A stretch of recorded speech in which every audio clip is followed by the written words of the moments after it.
5:02 p.m. I will now read the appeal statement. Pursuant to the provisions of 2.68.030 of the Metropolitan Code of Laws, please take notice that decisions of the Metropolitan, Nashville, and Davidson County Community Review Board may be appealed to the Chancery Court of Davidson County for review under a common law writ. Any appeal must be filed within 60 days after entry of a final decision by the board. Any person or other entity considering an appeal should consult with an attorney to ensure that time and procedural requirements are met. Mr. Secretary, do we have a quorum? We do. All right, thank you. We'll now move on to our approval of minutes. Mr. Secretary, did you want to lend some context to our minutes? There are two documents were sent today. One is... Turn your microphone on. Sorry, folks. One is the regular minutes from the last meeting. The other is I failed to include the committee assignments that were made in the November meeting. So we've got an amendment to the November minutes that would add that. It's the same thing that's been shot around before in terms of who's on which committees. But Okay, so that was added to the minutes, no, it's two separate documents. right, as an amendment? Correct. Correct, okay. So we have one set of committee minutes, Board minutes. and then an amended set of minutes. Yes. Okay, all right. Do we have, I would move approval of both as one motion. okay, all right. Do we have a second? Second. Okay, all in favor? Aye. All right, we have approved minutes. All right, we will now move on to our chair remarks. You guys look so good out there, let me just say. I really do appreciate you all coming. I appreciate and I thank you for joining us this evening for the Nashville Community Review Board's first board meeting of 2024. It has been a difficult road to get here, given what we all witnessed last year pertaining to the Tennessee General Assembly's constant assault on our local government, specifically on police accountability and transparency in our major cities in Tennessee, namely Nashville and Memphis. We witnessed one of the country's most robust forms of police oversight happening in Nashville to change before our very eyes. Whereas we witnessed in 2019 with chartered power to vigorously investigate complaints of police misconduct, we stand here in 2024 with much more knowledge, insight, and more energy and passion, because although some of our abilities have been changed, our vision of justice has not. Although the kind of community oversight board that the community worked so hard to bring to a reality has changed, our mission and our belief in the power of police transparency and inclusive public safety measures that are fair and equitable have not changed. Even though our name has changed, the fight has not. We are still here standing in the gap where complete and full transparency meet the Nashville community and local policing. We continue to stand in the place where full accountability of police misconduct will be found. And community policing is agreed upon by all of us. And precision policing won't just be a phrase. It will be an individualized community safety mechanism that will aid in keeping all Nashville residents and visitors safe. Moreover, we will continue to stand in solidarity with people who have issues of police misconduct. We will continue to listen and act on behalf of community members who have been treated unjustly. We not only witnessed the type of oversight that 135,000 people voted for in 2018, but we also witnessed an entire department staff be at jeopardy Because as Joanna Swartz states in her book, Shielded, How the Police Became Untouchable, no matter what changes are put in place, there will still be times when government officials overstep the authority they have been given and people are hurt in the process. And in the interest of breaking the cycle of hurt people, people being hurt and being over-policed, biases being played out in our community, and for people who have been called to do this work, we say we are still here. We now have a renewed energy to help shape overall public safety in Nashville. We want to be at the table when it comes to matters of justice in Nashville pertaining to law enforcement. Be it court watch, even helping shape policy in our jails. Quite frankly, the possibilities are endless when it comes to ending law enforcement misconduct and creating fair, progressive, and just policies that Nashville can be proud of. And we want you to come alongside us. Tell us what you need, and we'll continue to do this work and move beyond what we've been given into what we can be. Thank you. We'll now move on to community organizations and public comment. I will read the public comment statement. Pursuant to TCA 8-44-1, a period of public comment is reserved to provide the public with the opportunity to comment on matters that are germane to the items on the agenda. Each speaker is allowed up to 2 minutes to speak. Speakers may register in advance by signing up on the public comment sheet located at the entrance of the meeting room. All right. Do we have any public comment?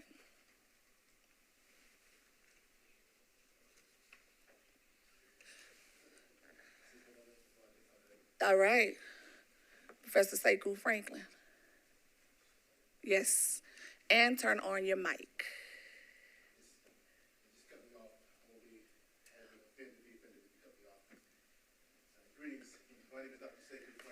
Is your mic on?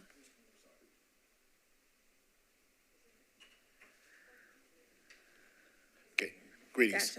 Gotcha. My name is Dr. Sekou Franklin, and I'm a resident of Davidson County, work in Murfreesboro. So I split time between both counties and came out of the community oversight now. And I want to, first of all, thank you for your service and having the staying power, stick-to-itness to survive what was a very traumatic attempt, the second time in 4 years by the state to undercut oversight. As moving forward, I would strongly just encourage the review board and also council to revisit the auditing of LPR data, metadata. At the council meeting in the summer, the council lawyer said that the COBs can no longer engage in access to at least presumably metadata based upon the state law, and the state law doesn't say that. That is categorically false. And for those of us who were in the state and local government committee meeting, there was no mention of that.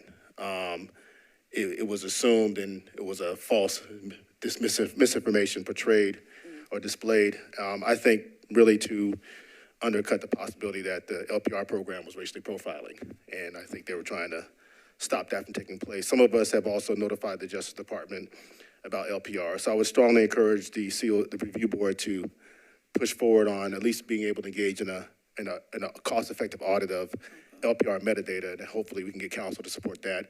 And emphasis that that statement by council, the council attorney, was just categorically 100% false. That is not in the state law. Number two, I think that my hope is that with council members here, we can get some support for the review board's report on sexual violence in MMPD.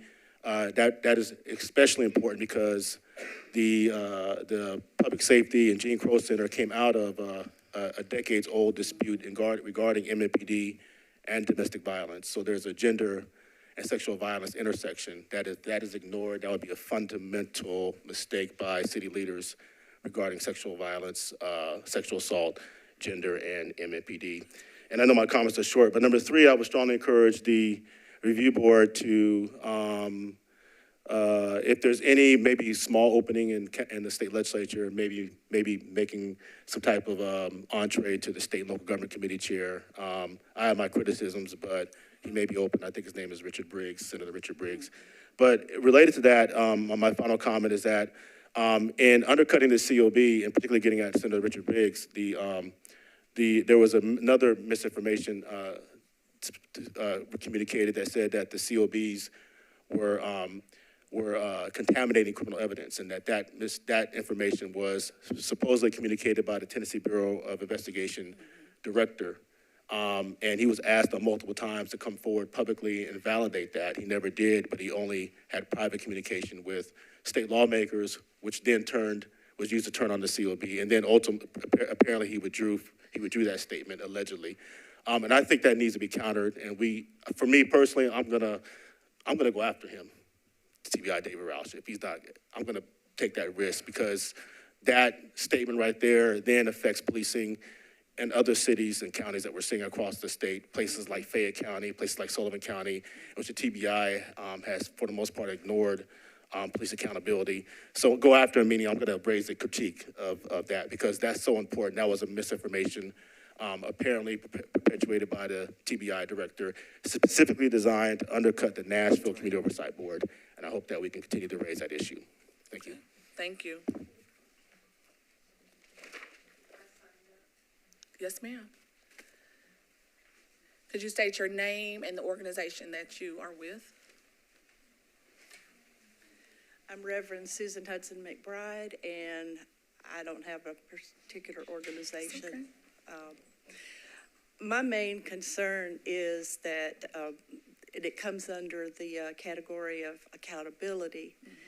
I am still concerned that a report came out in 2020 regarding officers within the department who had been sexually assaulted.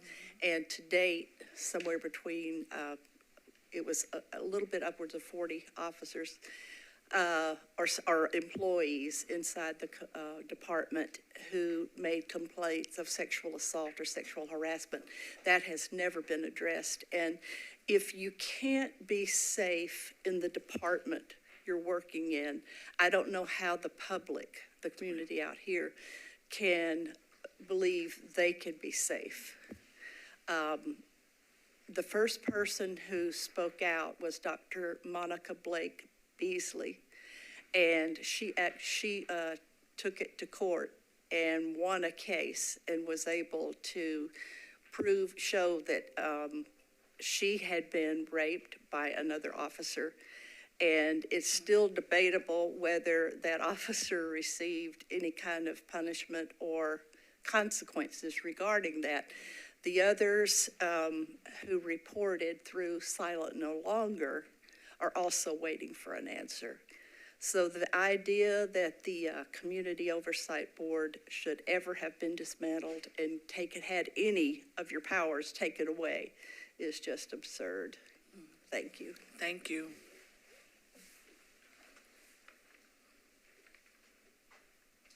Additional comments?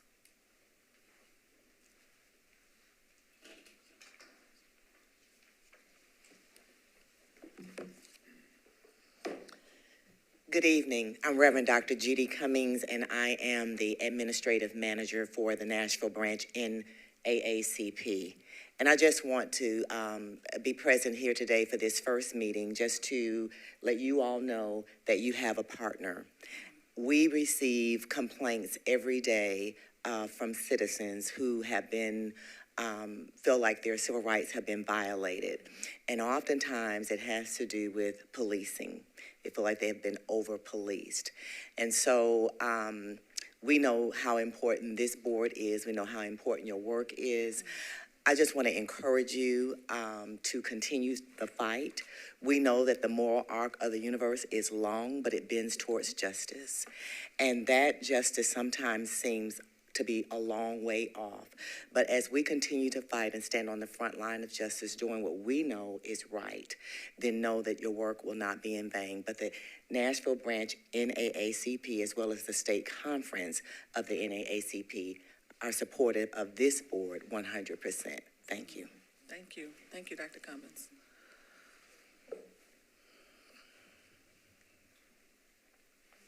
Please.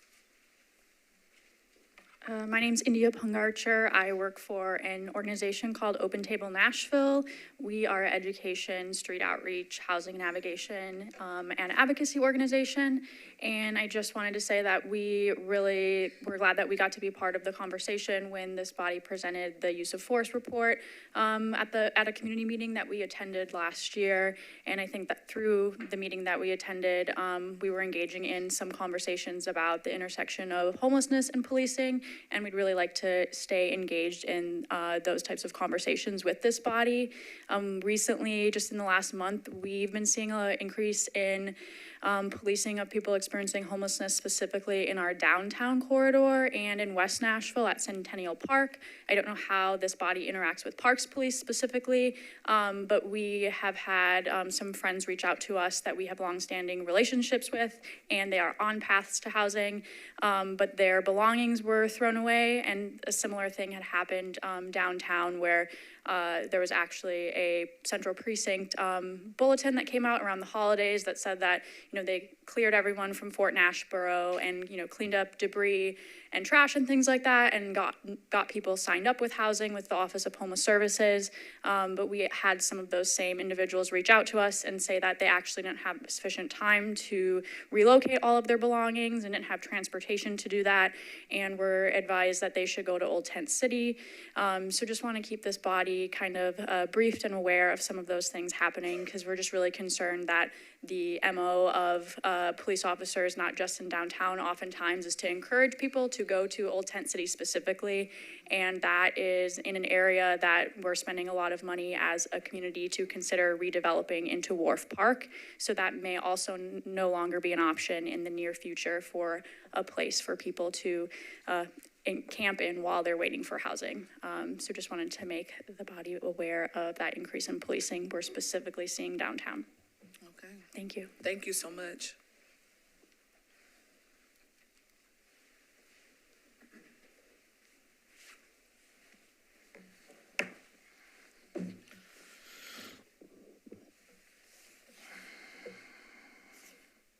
Hello, everybody. My name is Jamel Campbell Gooch. I'm a community organizer with the Black Nashville Assembly and organizing director at the Southern Movement Committee. First, I just want to thank everyone for the incredible work that you're doing and continuously do. I was the second person that was put on the Community Oversight Board, also served as the second vice chair and the vice chair for a very long time of the Community Oversight Board.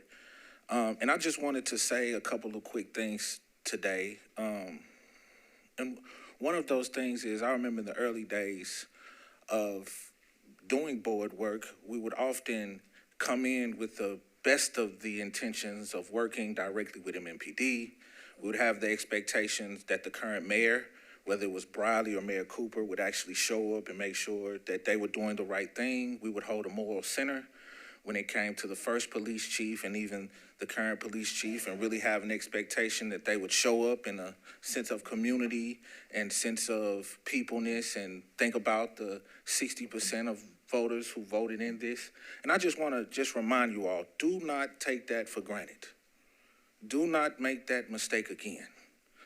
Those folks did not want this board to exist, and they will continue, no matter how much of a moral compass that we have, to obstruct and slow down the progress and the transparency that this board is meant to deliver.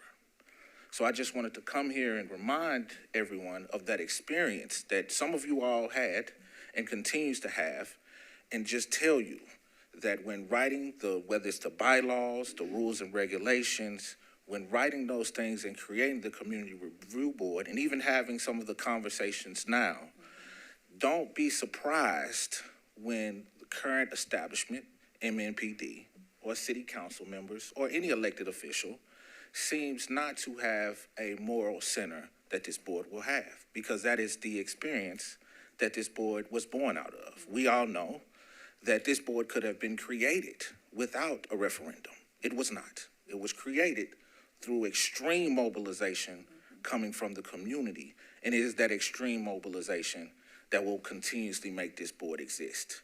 Anytime the electeds have been a part of this board in mass, it has always served to weaken the board. Those are facts. And so I just wanted to come here and just say that out loud, because I know oftentimes, whether it's the executive director or people working directly with the board or people working for the board, they cannot say those things out loud. So as board members, it's important, even as you all are having conversations, to make sure we are consistently talking about that contradiction, because it is that contradiction that you are essentially working through, right? Because ideally, we would think that folks like the Office of Police Accountability would want more transparency, right? They would want to be able to, for community members to be able to influence policy, look at their raw data, and things of that nature. But every single step of the way, we have experienced pushback from the traditional institutions. So I just wanted to come here and say that. And really, I'm really looking forward to seeing what the Community Review Board does. But as you all build that thing out, remember that some of these folks do not want you all to be meeting. They do not want you all to see the data. But we are here in full support of this board and the function that you all were created to do. Thank you. Thank you.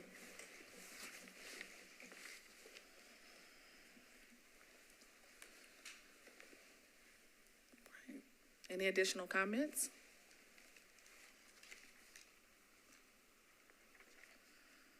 All right. I'm not sure I was in the comment section.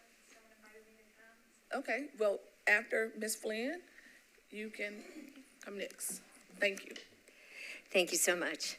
Thank you for being here. Thank you for continuing. Thank you, Jill, for your vision and your insight and your willingness to stay here in Nashville with all your competence and insights, and for the board to stay committed to the vision of the Community Oversight Board that now has, thank you, just changed its name. I was so tangential to the development of the board, just collecting some signatures. I don't ever want to sort of say I did more than just kind of show up, collect some signatures, encourage people to vote in the way that to establish the board. I was surprised the council did not support that initially, and I was so grateful that the community turned out in such a way. I was at the legislature quite a bit last year. I am the grandmother that got arrested. I'm the grandmother that got arrested because I had spoken with the House member who was putting forward the bill to defang the Community Oversight Board, and particularly targeting Nashville. It was very clear. And when she stood up on the floor of the House and she represented the bill as though it would have no impact on the current Community Oversight Boards that were there, I stood up I was moved. I was no intention. I just stood up and was so moved, and I stood up and I said in the gallery, that is a lie. This is the impact on this board and the impact on Nashville. And of course I was asked to leave the gallery. It was fine. When I got downstairs, ironically, I was over-policed. The trooper, who's the head of the troopers down there, told me I needed to leave the Capitol. I said, well, actually, the speaker just asked me to leave the gallery. And he said, I'm in charge here. You leave or you'll be arrested. And I said, you'll have to arrest me. And to me, the irony was, as a white woman who had no fear, I'm an older white woman, why would I be afraid of being arrested and taken to the police station?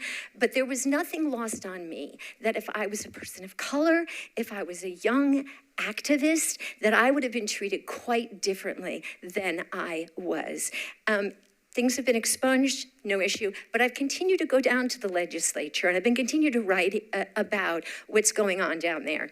And when I stood up at the Community Oversight Board, it was after day after day after day, listening to this legislature, talking about bills that would that would criminalize young folks for running away from juvenile centers that we all know are terrible places to place so many juveniles. It was also where they were talking about if you had good time in the past for to have your sentence reduced, that they were going to make a new higher level board review those requests for a good time. It was like one bill after another I watched that I believe were targeting Black and brown-bodied people particularly, and further criminalizing youth in this state. And so that was the impetus, that on top of the Community Oversight Board. Well, I'm just offering you, that has not stopped. That is, when I go down to the legislature, I was there last week, it is appalling. It is appalling, the kind of bills that they are putting forward.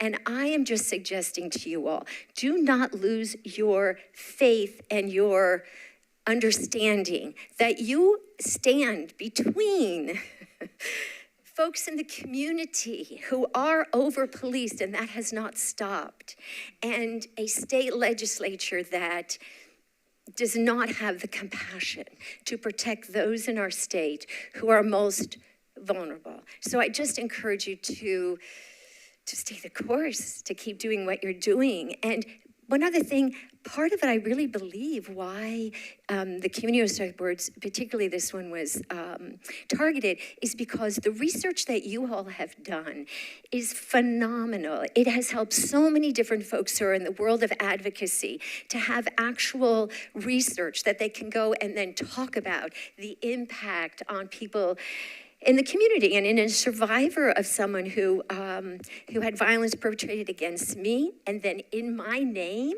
they're sort of talking about these kinds of restrictions being put on people's lives, I shout out, no, that is not the direction where we as a compassionate, intelligent people need to go. We need to protect those most vulnerable. We need to deal with issues that are actually in front of us and stop creating untruths out there that are truly hurting people and incarcerating people and not letting them be released.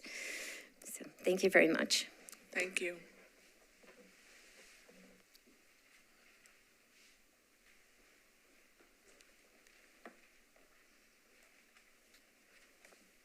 Good evening.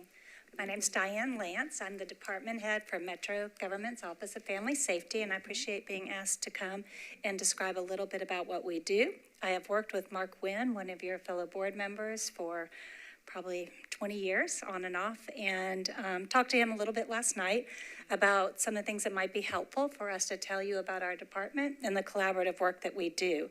So Metro's Office of Family Safety is centered around collaborative work with nonprofits, police, and district attorneys.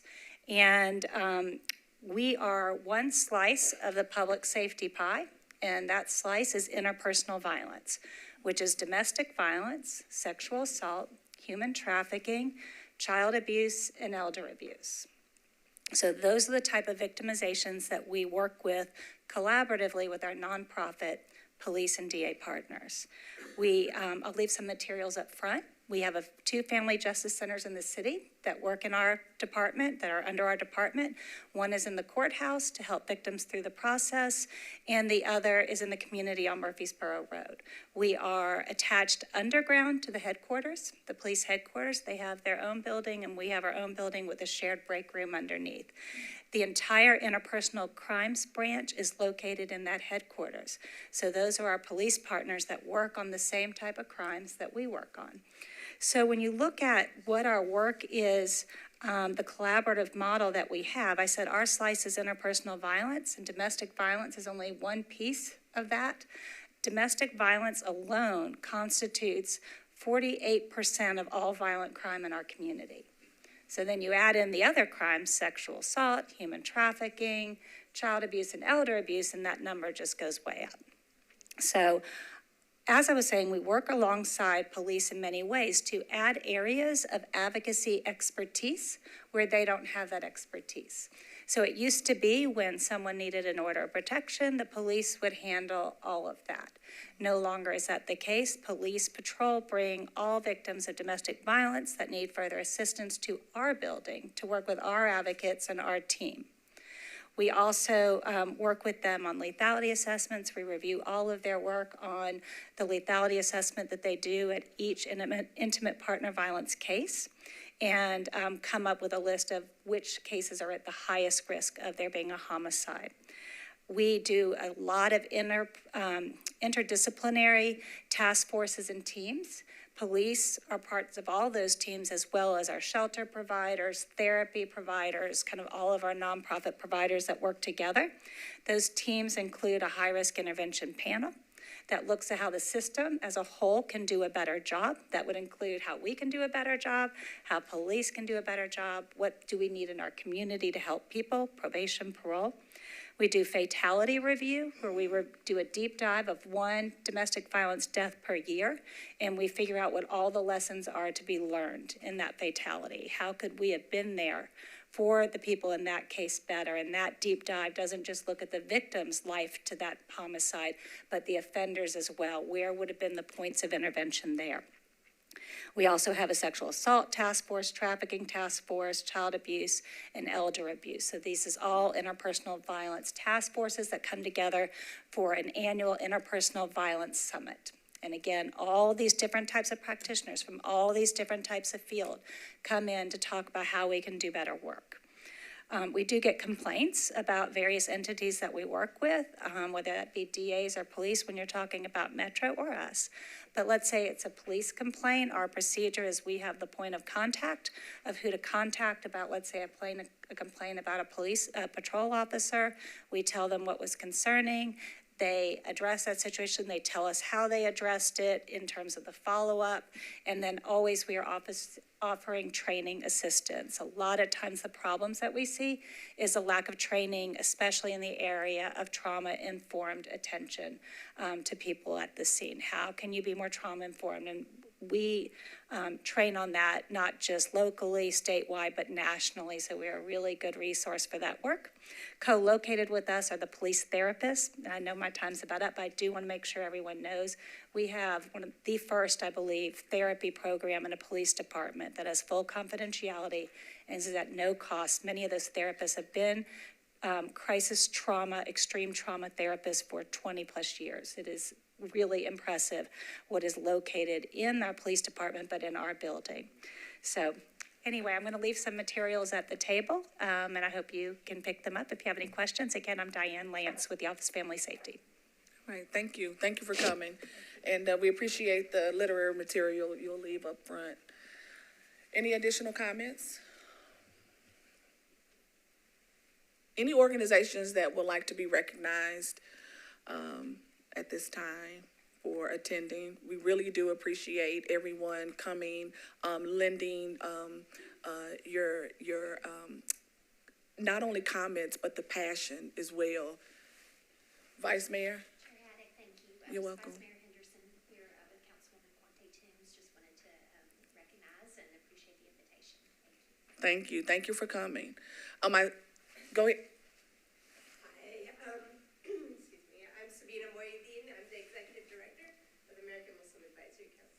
Thank you. Thank you for coming. And I'm Arnold Hayes, former chair of the Community Oversight Board, here to support you. Got your back. Thank you, Mr. Hayes. I'm Earl Bennett. I'm with the Nashville Jewish Social Justice Roundtable. Support the work you do. We can do whatever we can do to help you. Thank you.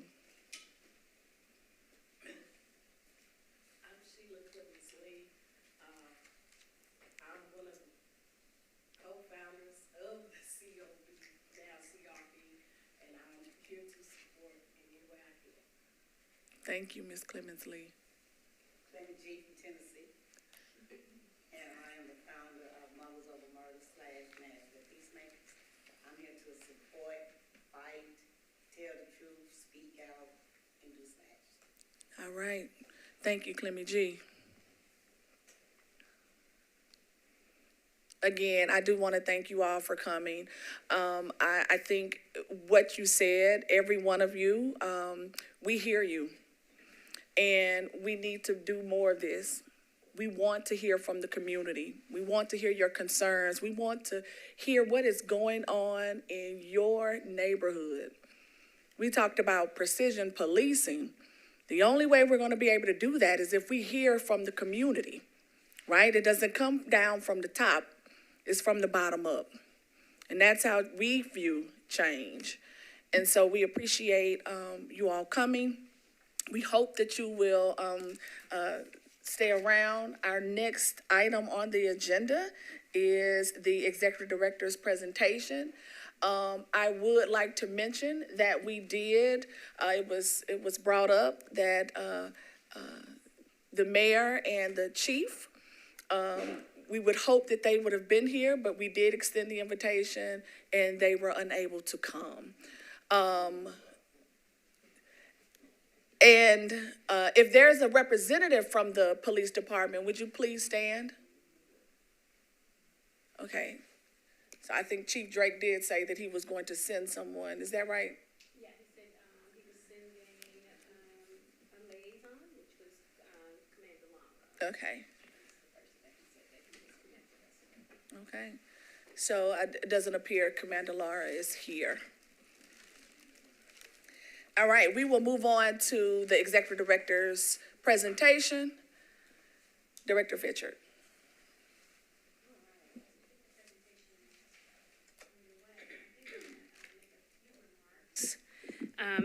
I just wanted to personally thank each of you for your support of the Community Review Board. When the COB was up for abolishment, my heart sank. I thought about the loss of life that it took to create this board and the hard work that went into it. That wasn't lost on me. And so I also knew that it wasn't time to kind of lay down and fold. That's not how I was built. And so I called on many of you to help us through the process. Many of you showed up. Many of you heard from me. And it's been an uphill battle, one after the other, since that time. But we're still here because we believe in this work. I believe in it. I have dedicated my life to helping and supporting change in criminal justice reform for a very long time in this city. Many of you don't know that, but in this city, I've worked for over 25 years in the criminal justice field. I want you to know how much your presence here tonight means to me. The people that showed up was, I think, ordained to be here, and the ones that haven't showed up, some of them, called and let us know, and so I feel them here too. I am disappointed and dismayed that the police department didn't send their liaison, as well as there's not a representative here from the mayor's administration. Our staff and our board look forward to making the CRB the best accountability board in this city, in this state, in the nation. That's our goal. You'll see that throughout this presentation. And we're motivated and resilient and ready to find solutions that will help change what it looks like to have a police department that is at the top of their game doing the kind of work that we need done, a police department that we can have some trust in, that they're going to do what they say, and they're not going to abuse their power. And we're here to try to fix a broken and faulty system, and I think that we're here for the long run. And so you can count on me as long as I'm here to do this work with integrity and also accountability. So thank you for being here. And we're going to get started.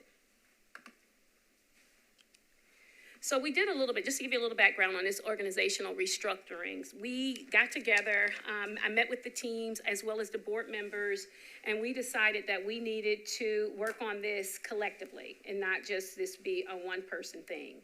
So our leadership team got together and we created some questionnaires. It was decided that each one of our divisions in this community. Hold on one second. Maybe you can sit that over here now. Can you click it for me? Okay. It's not working. Okay, that's the agenda. So, so we have 3 different divisions. It's intake. Okay.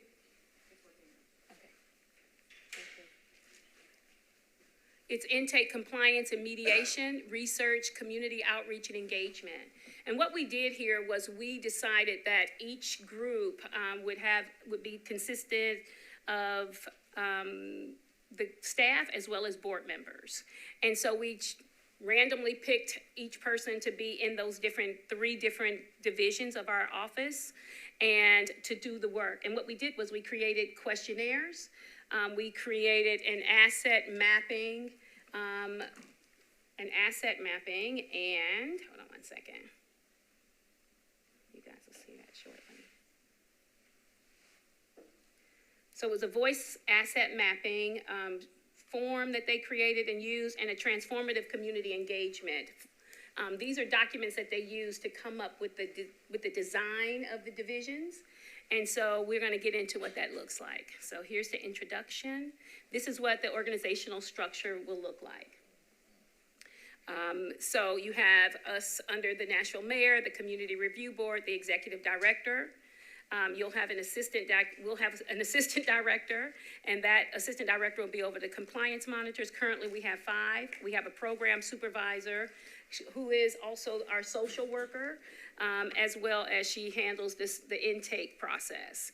And then we'll have a senior research analyst, and under that senior research analyst will be our policy analyst and our other research analysts. We have an administrative service manager who helps me with the day-to-day operations of the office. And then we have a community engagement and outreach specialist. In our new budget, we are asking for more management positions so that we can begin to structure this department outward and also include management and leadership within that structure. Our mission and vision statements, to support and value the voice, the mission statement is to support and value the voice of the community by providing them an opportunity for input on public safety policy proposals, connecting through extensive community engagement, providing an independent avenue to file complaints related to police misconduct, and creating pathways between community members and the Metro Nashville Police Department that builds one of trust, that encourages a culture of accountability and transparency, and that drives change for the promotion of a safer Nashville for all people.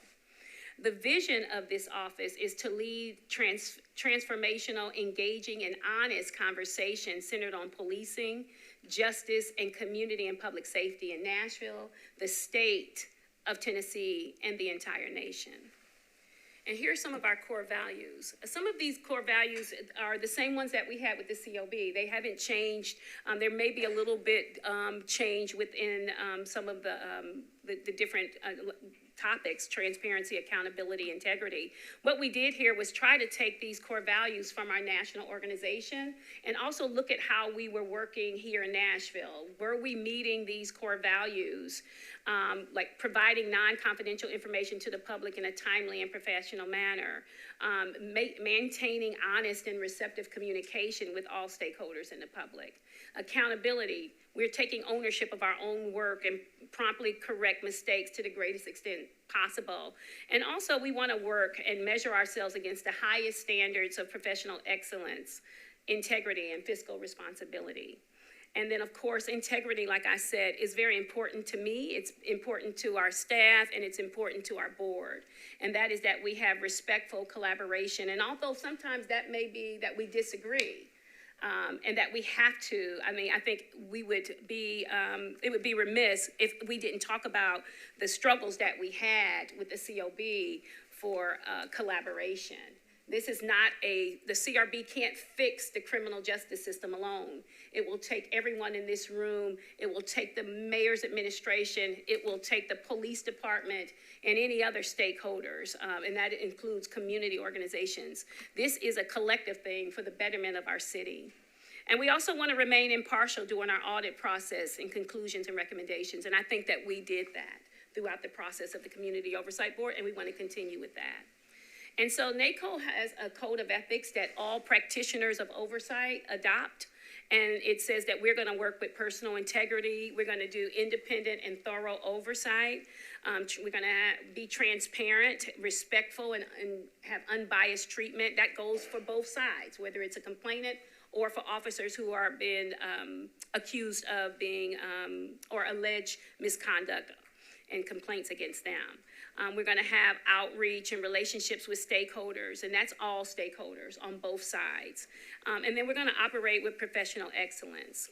And our primary obligation is to the community. And we haven't, that's not lost on me. I don't think it's lost on this board or anyone that works in our staff.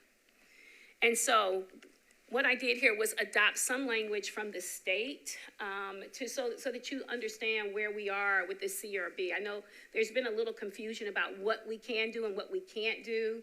And so I wanted to talk a little bit about that. So we all know that we were preempted.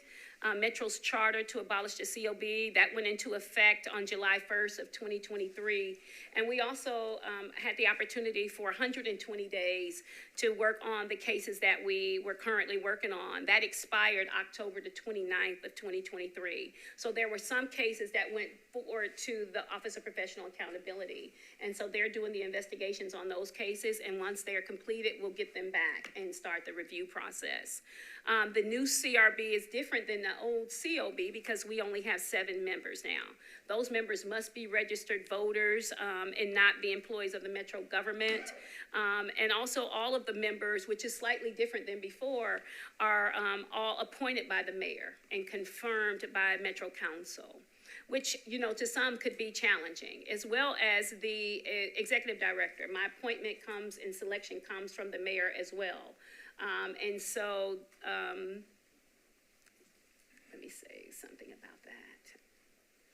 And so the executive director of this agency also must be a registered voter and be a resident of Davidson County. And whoever's in this position cannot have been a former employee of law enforcement of any entity for the preceding 12 months. That's different than the COB, which at that time it was 5 years. It also had exclusions in there or prohibitions as it related to family members or being an elected official or any of that was included in the original language. That is no longer adopted in this new language. So the ordinance was adopted. We did what you call a reconstitution of the bill. That ordinance was adopted by Metro Council, and it declared that the committee be called the Metro Community Review Board, but the board decided on the name, which is the Nashville Community Review Board. Also, all board members, I already said that. Okay, all board members shall be appointed by the mayor and conformed by the majority vote of the Metro Council. And so one of the things that I wanted to just encourage the community in that is that the mayor is encouraged. We tried to get the language that says shall consider nominating at least 4 persons. It's really 4 persons from community organizations or private petitions. So that 50 private petitions, getting the signatures, that stuff is still in our language. And so that, and I can share that with you so that you have it, so that when, as board members roll off, there is still opportunity for community organizations to nominate individuals, which I think is still very helpful. We tried to preserve that. Although it doesn't require that the mayor do that, I think it would be super helpful if community organizations and people would still self-nominate themselves. And those are the differences that I wanted to highlight. So the COB was abolished 10/26/2023. I should say 10/29. That's when we stopped actually being a COB, and that was on 10/26. And then the CRB was established on 10/27. So the COB was an oversight board. We are considered a review board. The COB had an investigative model, and they could do auditing and monitoring. And at this point, we have no investigative authority, or it's very limited. And so you see where it says review, audit, and monitoring capabilities. All we can do now is review cases after they are closed by MNPD's OPA. And then research and policy recommendations. We were just recently had this conversation about how that looks going forward. So research and policy recommendations based on what Metro Legal has told us was that those have to be connected to a complaint. And so that is a little challenging as well, but we're going to get through that. And then I think I highlighted mostly all of this, except for at the very bottom, it says police misconduct, discipline, and recommendations to the chief of police. And we can no longer make discipline recommendations to the chief of police. We can make some sort of recommendation as it pertains to the investigation that we've done, the follow-up, not investigation, I'm sorry, the review, and send it back to the chief of police and say, these are things that we find are deficient. But there's not a real clear understanding of what happens once it goes back to the chief. So we still have to work through that and iron that out through an MOU. I just want you all to know that currently we do not have a memorandum of understanding on how the two agencies will work together. And so I'll talk a little bit about what that looks like as we get into it, because that will come down to how our SOPs, which are standing operating procedures, will work going forward. And so I think it's critical that we have an MOU agreement, and we should be working towards that right away. The second thing here that I want to highlight that's super important is in the COB, we were able to refer cases to the DA, the U.S. Attorney, or the grand jury. And at this point, based on how the law is written, there isn't anything in our new reconstituted ordinance that says that we can make referrals to the district attorney, the U.S. attorney, or the grand jury. And so we have been discussing this in our executive committees on what does that look like. And hopefully we can get some type of process where we can take this on if we have a case that involves criminal activity, that it can go through the district attorney's office or even higher. So we had an assessment. We called in a professional. He is a criminal justice reformist, worked with the Southern Poverty Law Center as well as with the NAACP Legal Defense Fund as their policy director. And so these were some of the things that we picked out to talk about. His report is available if any of you want to see it. It says the CRB needs an MOU with the Office of Professional Accountability to institutionalize the audit process.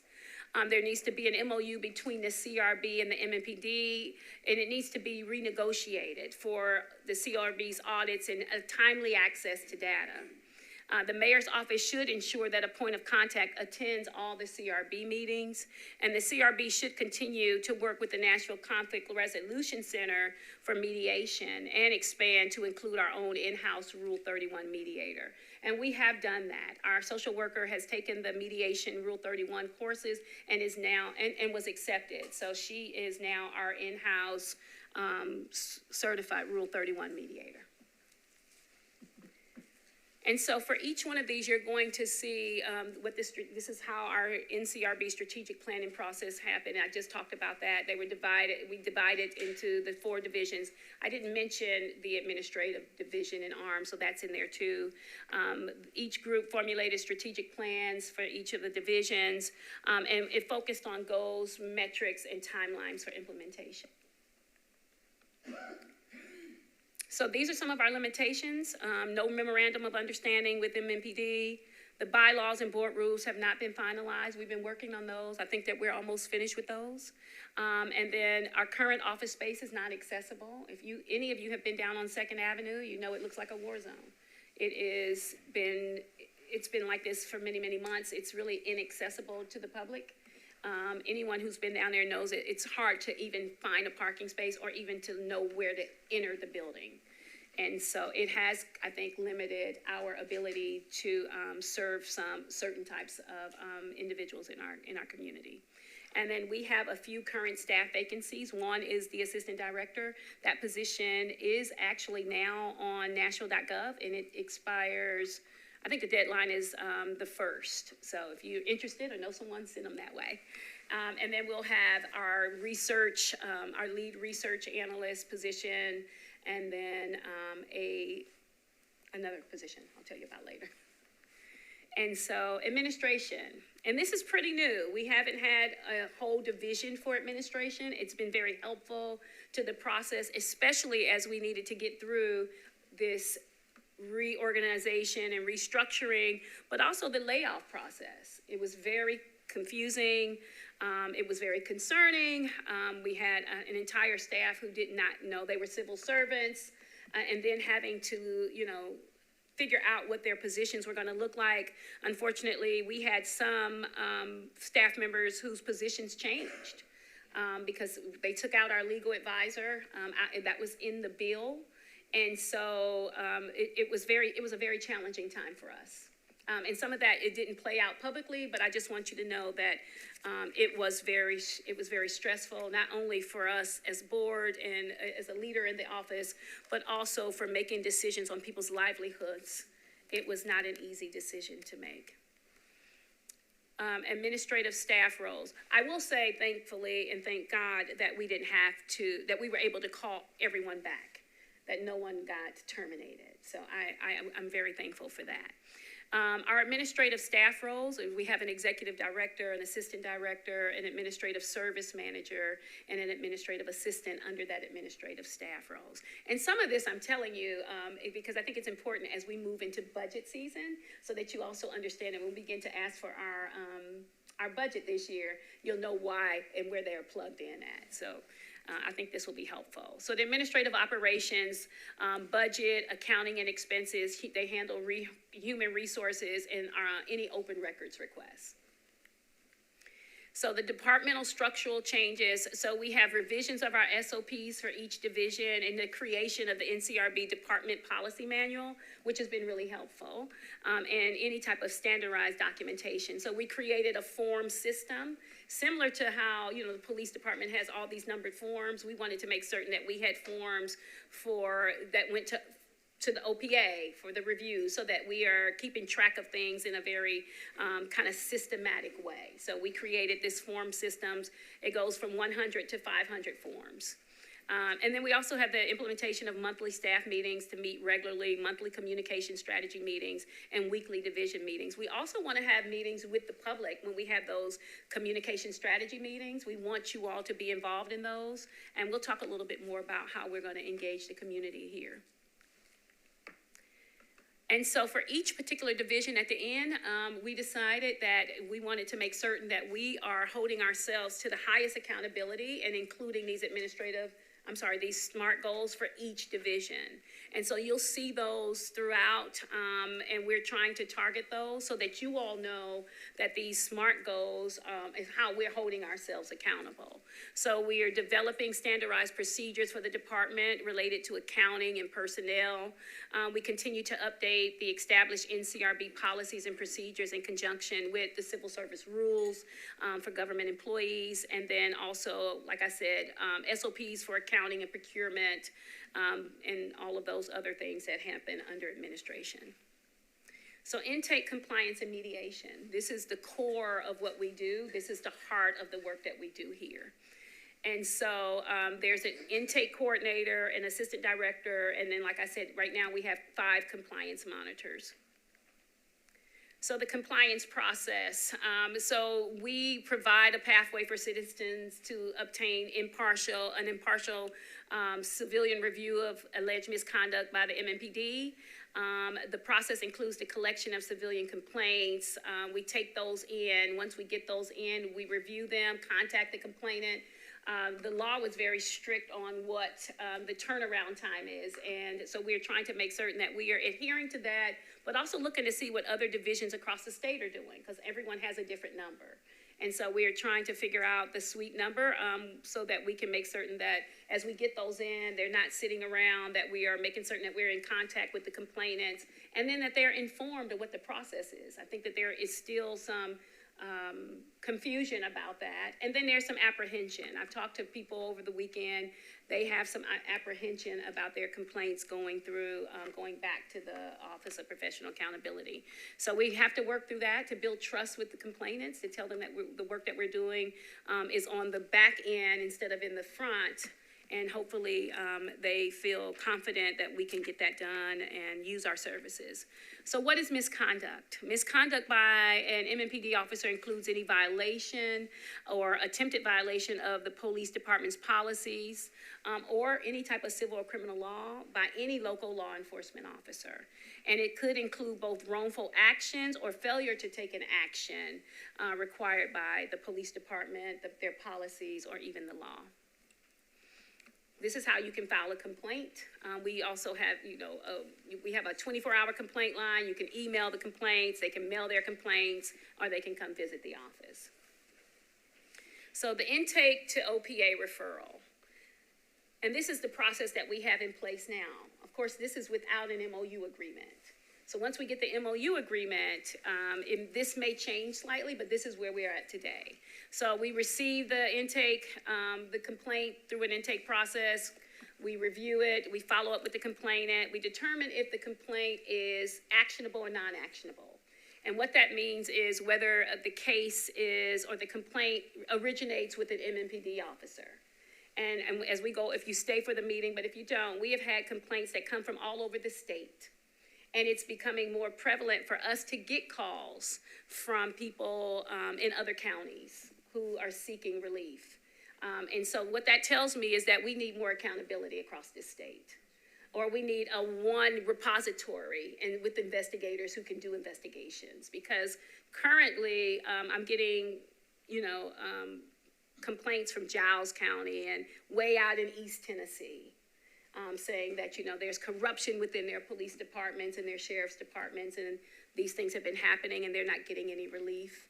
And so I think it's important that we think about that as we talk about what are our moves and how we operate in what we do as accountability. So that's how we determine if it originates with MMPD, we handle that case. If it is some other case, we have to figure out who do we send it to. In some of the cases, you end up sending it back to the same people who are being accused of creating the harm. So that's been a little challenging. If the complaint is actionable, meaning that it originates here in Nashville with an MMPD officer, it doesn't have to originate here, it just has to involve an MMPD officer. Then that new case is sent to our compliance monitor. It's assigned, they're on a weekly shift, so whoever's on the schedule, that's who it goes to for that week. They take in the complaints from Monday through Sunday, and then they review it, do whatever they need to do, calling a complainant, following up, and taking care of that. And then on Wednesdays, we are sending them to the Office of Professional Accountability. So once we do that, so OPA returns the case. So this is just aspirational. This has not happened yet. All right, so this is what we're hoping will happen, but until we get the MOU, we don't know if this is how it's going to work. So, and some of this is taken straight from the law. So it says the OPA returns the case to the NCRB's assistant director, and then the AD returns the case to the assigns it to the compliance monitor. The compliance monitor will review it, the investigation, present the findings to the AD and the executive director. Then I am supposed to determine whether there's any additional investigation that needs to be done. If so, the board will confirm and determines whether to refer the case back to OPA. And then upon conclusion of the OPA investigation, we will report our findings and recommendations to the chief and to the mayors. And that's pretty much how the law reads and where it ends. Hopefully, in our discussions in the MOU agreement, we can kind of work this out where we have some accountability on what happens next, and how our officers held accountable if, in fact, there was findings of wrongdoing. Mediation, and this is really important. Something's missing from the mediation slide, but anyway, mediation is this is also aspirational. We would have to meet with the Fraternal Order of Police, as well as the police department, to determine how these two parties will conduct mediation. If officers want to do mediation and a complainant, they both have to agree. Mediation cannot be done if there's not an agreed upon, by both parties. And so we would ask the officer first if they want to be involved in mediation before we would bring it to the complainant.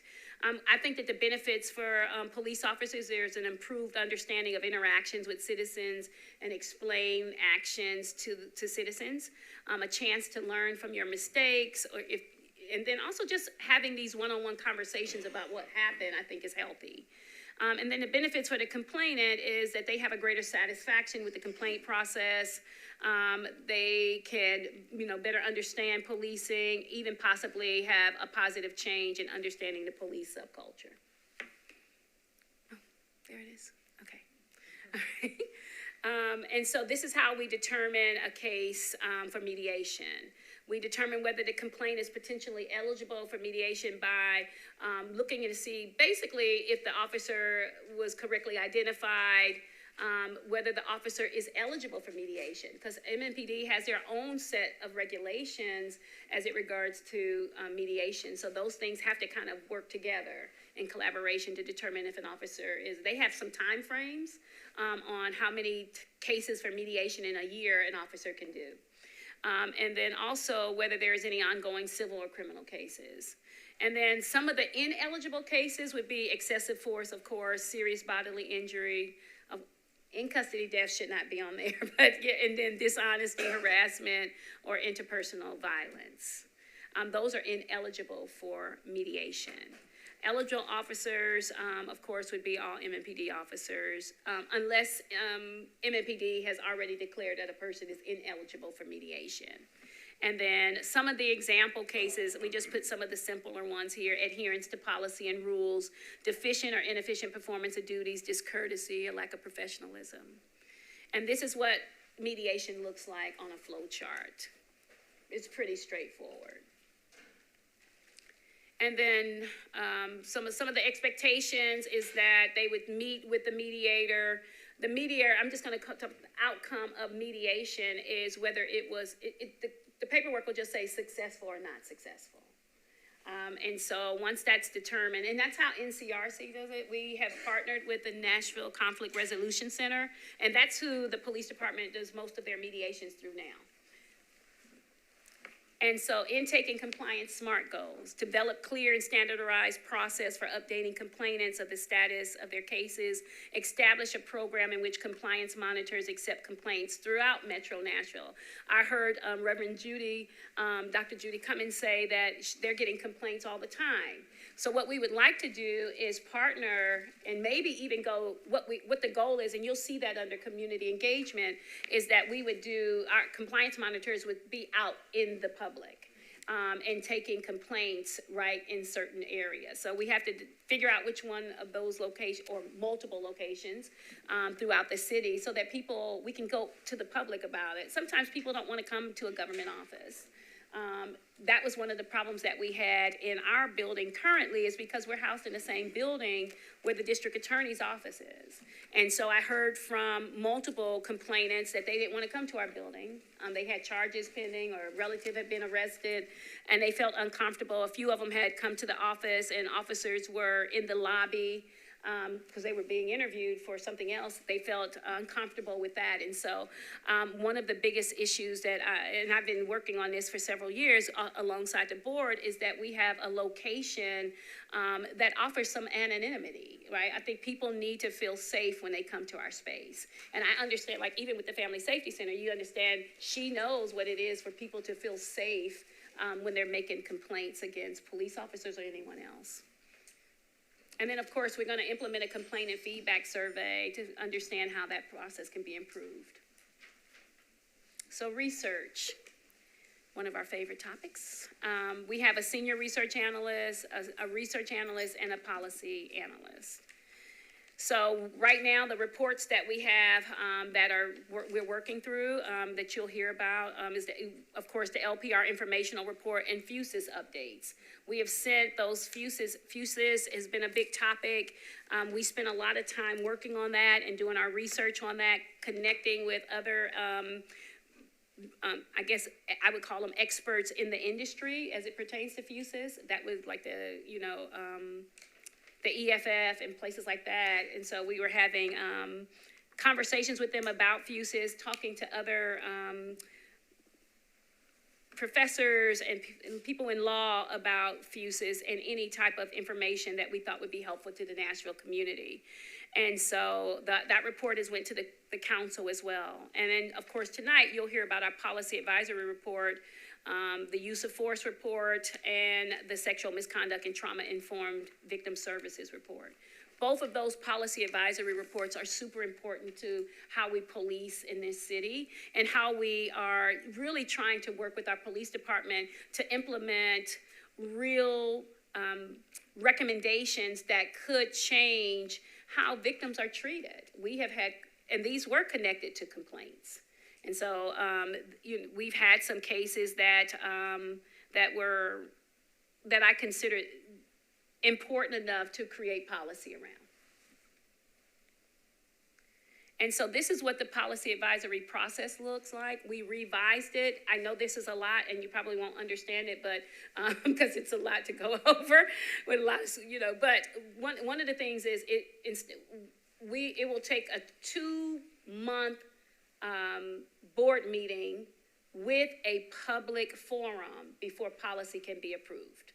And so that will give everyone in this room and whoever across the city to be able to come to a meeting, comment on this document, review it, and give your feedback so that we can take the information from the community and incorporate your concerns in the document before it is sent to the board and the board makes a final decision on it. So it's important that you're involved in this process because this is not policy just for us. This is policy for the community. And so it's important that we have as much feedback, as much review from all criminal justice stakeholders, but more importantly from you all, everyday people, everyday citizens of our city. And so the SMART goals for research, and what we did here, I just want to say this, I forgot to say, that what we did was we took Carlton Meyer's suggestions from his assessment and included them and incorporated them into the SMART goals. I mean, the assessment was very thorough as it pertained to how all of these particular goals have to be community centered. And so we tried to make certain that we were making certain of the 3 E's, which was that we were creating policies within our department that included, that they were effective, that they were rooted in excellence, and that they were efficient. But they always centered the community in every portion. So we need to include survey links and create monthly newsletters. We need to, and this is just for research, but research has to be also grounded in the community. So if you see these, and you all can get a copy of this, but where it says collaborate, so it's a collaborate community organizations and local universities to develop more robust community-centered research reports. And create a tracking system for all the recommendations accepted and denied by the police department to inform the community of all the accepted and denied recommendations and the reason for those denials. It's important that we understand why the police department would deny a recommendation. You can't just say, I don't want that, but not give us reasoning on really solid approaches to transformation within our police department if without telling us why. Community outreach and engagement. So we have one person doing community outreach and engagement. We're going to try to increase that because she needs help. It's just one person is not enough for this community. And so we're working on that in this budget. And so this is some of the things that we've done, just basic stuff around the community. We've always tried to engage with whatever event that's happening, but also create our own events as well. Presentations, we're doing Silence the Violence on the radio. You saw the bus at the beginning. We want people to know that we're out here in the community. And so the Community Outreach Division had a lot of SMART goals. And so you can see all of these town halls and forums. This is just some of the work that they've done. And then the SMART goals for this one was pretty robust too. So launching an intake program with partner organizations, which is what I just mentioned, where we can take our complaints. And also we want to create an intern and, a robust internship and volunteer department because we can't do all this work with just 5 people. And so having more volunteers, we did host an intern last summer who was a high school student I think from Cane Ridge or Antioch High School. And then we also want to create our own youth advisory council. I was at the Nashville Black Assemblies Conference this weekend, and I heard where young people were talking about SROs and holding them accountable and some of the issues that they were having. And so it's important for us to have, students who are also not only working, but understanding what police accountability is. And so I think that is going to be helpful. And then, of course, hosting listening sessions to determine what the community wants so that we are making and hitting those marks. And so that concludes my presentation. Sorry I went long. I'm a big talker. So if you have any questions, let me know. We can be found on our socials, X or Twitter X, whatever you want to call it, Instagram and Facebook. So thank you all. Appreciate you. Any questions? I do. Thank you for this thorough presentation. It was actually really good. So my question is, if you cannot make recommendations on police misconduct, then what recommendations are you making? Is it just for policy only? Oh, so yeah, those are two different things. Yeah, so the policy recommendations are different than the discipline recommendations. So yes, we can make those recommendations. It's still the same thing, though. We don't have a clear pathway to determine whether or not, the police are going to be able or willing, that's a better word, willing to accept those recommendations. I think that's going to have to be really spelled out and worked out through our MOU. Do any of you want to chime in on that? Yeah, so any questions from the boards, any thoughts, any comments? Go ahead, Member Goddard. I've been involved pretty heavily in the MOU negotiation to date, not for the new board, but for the past board. I think there's some room in terms of criticism or comments and criticism on how the police internal investigative unit dealt with the case to point to things we think should have been done differently. And I think what is found to be a violation and what is found to be the level of violation, those findings, I believe we can still comment on those things and get some of that message across. We're going to try. I will encourage us to try. I can't decide by myself. You have a question, Professor Franklin? So the law was a badly written law. But I was going to say that part about the research has to be tied to a complaint. Number one, where in the law is that stated? And then number two, what if you get a person who's, for example, is undocumented and is a woman, a language minority, and those are three issues at the intersection? Where is the starting point and end point for the research? Can you offer a report on the treatment of language minorities, but not offer a report on gender and undocumented status? How do you get to that, given the Metro legal interpretation? All right. Attorney Fox, can you answer that question?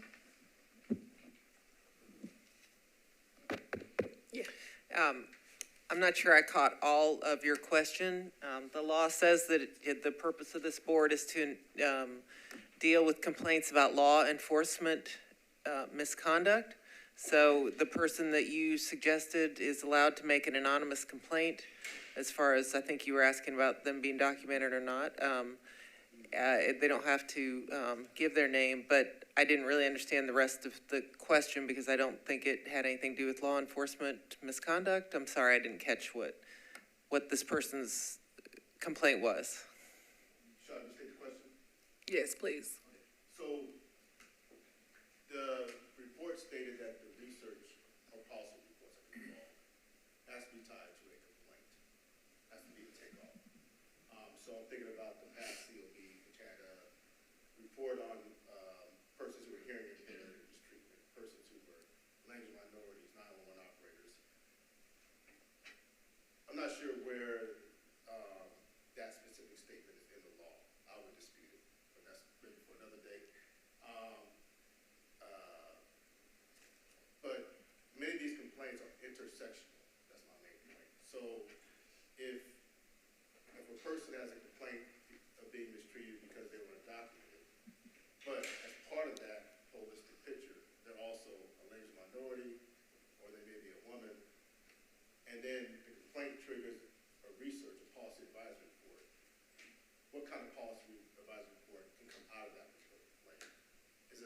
to undocumented status only, or could that policy report then trigger reports on undocumented status, claims minorities, gender, and policing?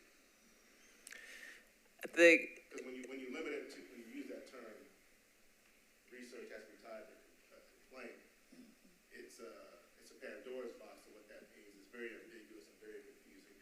And at the end of the day, it smothers grounded research on policing and groups that are affected by policing. Let me rephrase a little bit about the way you're analyzing it. What I'm trying to say is that the CRB is not allowed to say, you know what, I wonder what the police policy is on X, and then they go and they study it without any complaint having been filed. Okay? That's what I'm trying to say. But if they receive a complaint of law enforcement misconduct, then they are allowed to do research on that subject. I'm not going to comment on the parameters, theoretical parameters of where that research would go. But I'm saying you have to have a complaint that initiates that. That's how the law is written. I would strongly want to see explicitly where in that law that interpretation is tied to. That should be made public. It's in the law, and I'm happy to speak with the commissioners about it and provide that information to them. And then if they want to share that with you, that's certainly their prerogative. Member Beard. Yes, to the professor's question, I think that he and I both are students of intersectionality.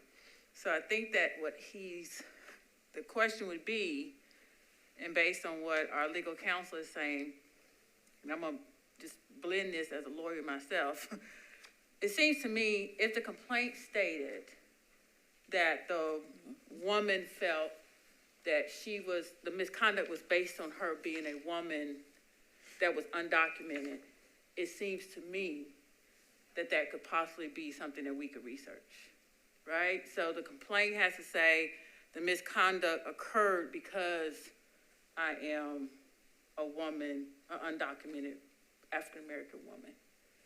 And I don't know why we wouldn't be able to document the effects of police misconduct on women who are undocumented,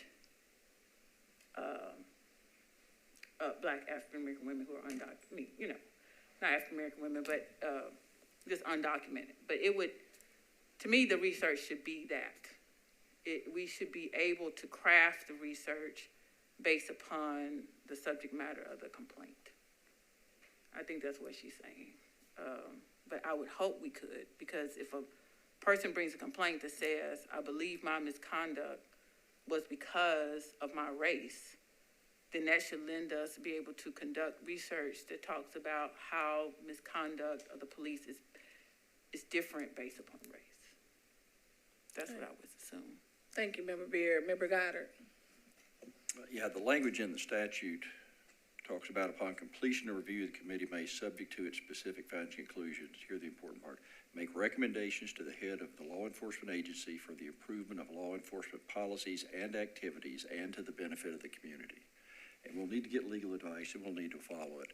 But that, as I read it, and I've got a law degree, not that that's apparent, it gives us a broad range as long as the policy we are looking at are tied to an issue that was raised. And that doesn't need to be the very specific facts of that one issue. It's the area of law we're talking about, the area of criminal policy we're talking about. So I may be proven horribly wrong. I'm not terribly concerned about our wings being clipped if we have a case that's in an area we want to research, if that's helpful. And that is my understanding. But we also have been discussing as we were looking at the bylaws, because all of this, and I want everybody to really understand, we have not adopted any bylaws or an MOU. So as we are working these things out, discussing them, there's also been discussion around community organizations that request research, okay? And so what that could possibly look like if a community organization says, hey, people are coming to me and they are saying that we're having homelessness and policing issues in the downtown corridor or wherever it is. And then what do we do with these community related questions or complaints that are coming from our partner organizations within the community. So I think as we are looking at these different types of research, topics, and then how we receive them, it will be critically important that we put all of these things on the table now while we're trying to figure out what this looks like that will help shape our bylaws and also our MOU agreement. Because the MOU agreement can be as robust within the confounds of the law as we would like it to be, right? If MNPD comes to the table. So it's not just about, oh, you can't do this, you can't do that. How about we come with a MOU, right? A memorandum of understanding that MNPD agrees to if they come to the table.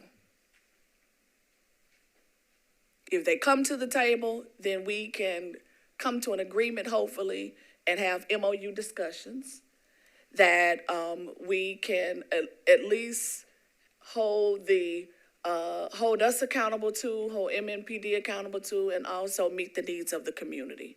I saw some hands. Good evening, Shabir Bagani. I just had a quick question. I know we mentioned needing an MOU with the Metro Police Department. Is there, or what's the confidence that you guys, or like, what would you guys say the confidence that you guys would have that you will reach an MOU? Or do we think that they won't necessarily come to the table? Because it seems like there's a concern, and I just thought to see if there's any indication that we could have on whether we think they would come to the table.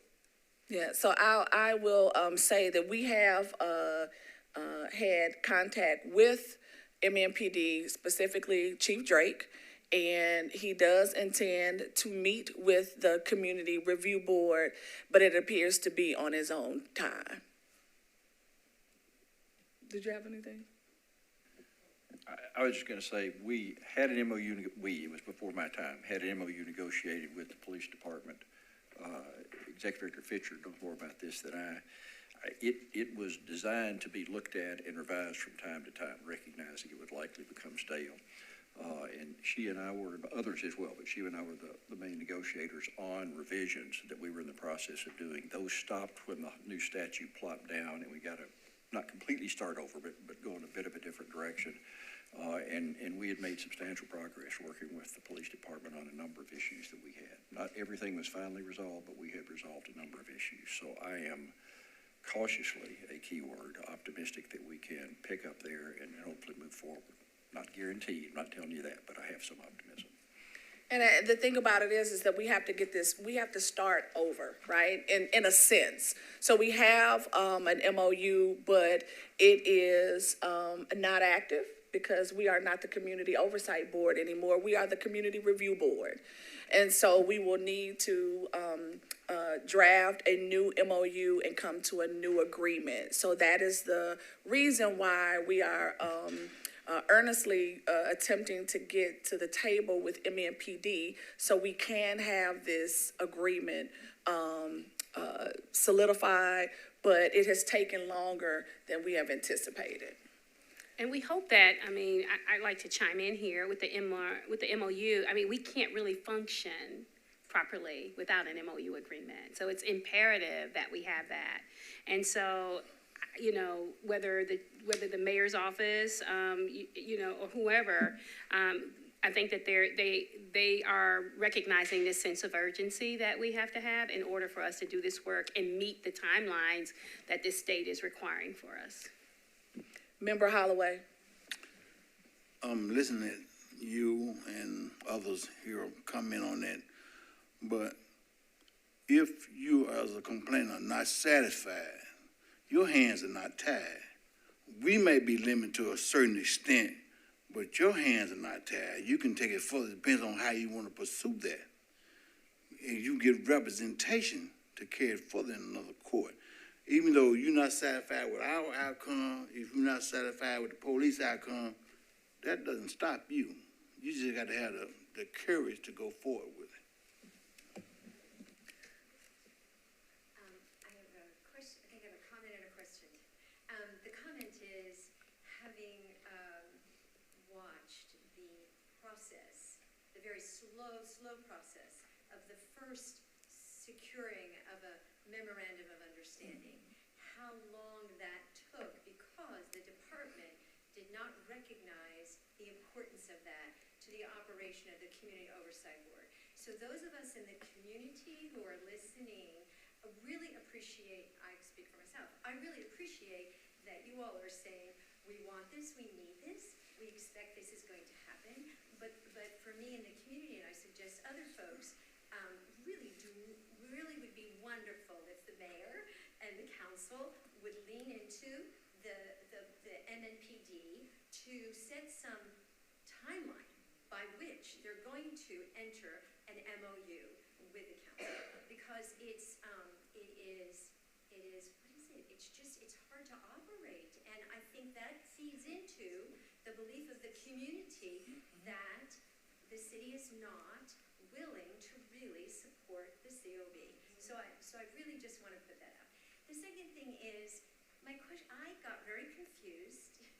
It sounded, I'm not a lawyer, it sounded to me like our legal representative laid out a more restrictive interpretation and to the question that was raised by Mr. Franklin. And then I heard some of the board people say, oh no, it's sort of broader than that. And so I just want to, so it may be totally a misunderstanding. I appreciate the board saying we are taking a much broader interpretation of what the law has said. And I will be very concerned as a community member if the input of Metro Legal operates in a way to further limit that interpretation. So as a community member, I'm going to be watching when complaints are coming in, how actually, in fact, those complaints are managed and research comes out of that. And if it comes out in this very broad way that I hear the board people suggesting, I will feel very good about that. If it comes out in what I think I heard was a much more narrow interpretation by Metro Legal, that again would be very concerning. And my last point about it is, we are very aware that Metro Legal did not take up when the bill came forward from the state, and Metro Legal chose not to challenge the state on that, but challenge the state on many other issues that the state made decisions about, right? We sat back here and we're very concerned about that decision. So we're watching very closely what is happening in relationship to Metro Legal and the operation of our Community Review Board. Thank you. Thank you. I appreciate you watching closely, and I really do encourage everyone in this room to watch just as closely as Ms. Flynn. This is the time to be engaged throughout the whole process, of course, but as we are drafting and negotiating what the bylaws will be and the MOU, this is where we need your involvement. This is where we need to hear from you. This is where we need your input and we need your support. And that is, I don't know how else to put it, right? That's as clear as it can be. It is not later, it is now. It is now. And this will be the last question from the floor.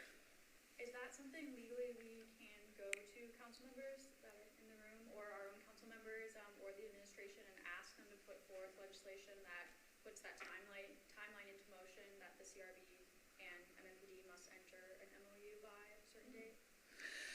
Well, I mean, the type of engagement that you have with, this is just my opinion. Now, we know we have lawyers on the board, and then we have our legal counsel, but what you engage with your council member is personal, right? And if you have organizations that want to voice their opinion about how we are shaped, because this is the time, then now is the time to do it. We wanted to make sure that the community understood, and we laid out what we have in front of us, what we have been doing over the past year, as that assault was waged on us by the Tennessee General Assembly. And so this is what we have. And what that means is that now is the time for us to court and call and contact our council members, our local district members. We have our vice mayor here. We have District 2 council member here. Our representation, we have member Aaron Evans here, who is chair of the Public Health and Safety Committee, very involved, who want to hear from you. I would take it because if they did not, they would not be here. And so this is the time that we let people know, let our local officials know how we feel and what we want to be done and how we want it to be done. Of course, we would always do it within the parameters of the law, but we want to make sure that we are serving the Nashville community to the best of our ability when it comes to transparency and accountability of police matters. And so hopefully it will have a renewed conversation after tonight. You want something? You want? May I speak? You sure can. Okay. I just want to address the issue that Metro Legal didn't bring a lawsuit that was legally allowable. The Metropolitan Department of Law spent a lot of time looking at that issue. There was not grounds for bringing a complaint, a lawsuit to challenge that law because it doesn't violate the Home Rule Amendment because it affected cities all over the state. The Department of Law was questioned by the COB about this analysis, and so the board engaged Tricia Hertzfeld, and she came up with the same analysis, and she looked at many, many different parts of the law, and that memo has been provided to the board, and so to the degree that this statements seem to be made that Metro Legal didn't bring a lawsuit that would have defended the CRB. I just need to clarify the record that we looked at that issue and we had outside counsel who's very well known in this community and we came to the same conclusion. So I'm tired of hearing that thing brought up as if we have done something not in support of the CRB. We worked very hard to transition the COB to the CRB. Thank you, Attorney Fox. But I would like to say I did speak with Director Wally Dietz regarding the legal memo that was provided to Metro Legal, to the Metro Law Department, and they did engage Tricia Hertzfeld on their own.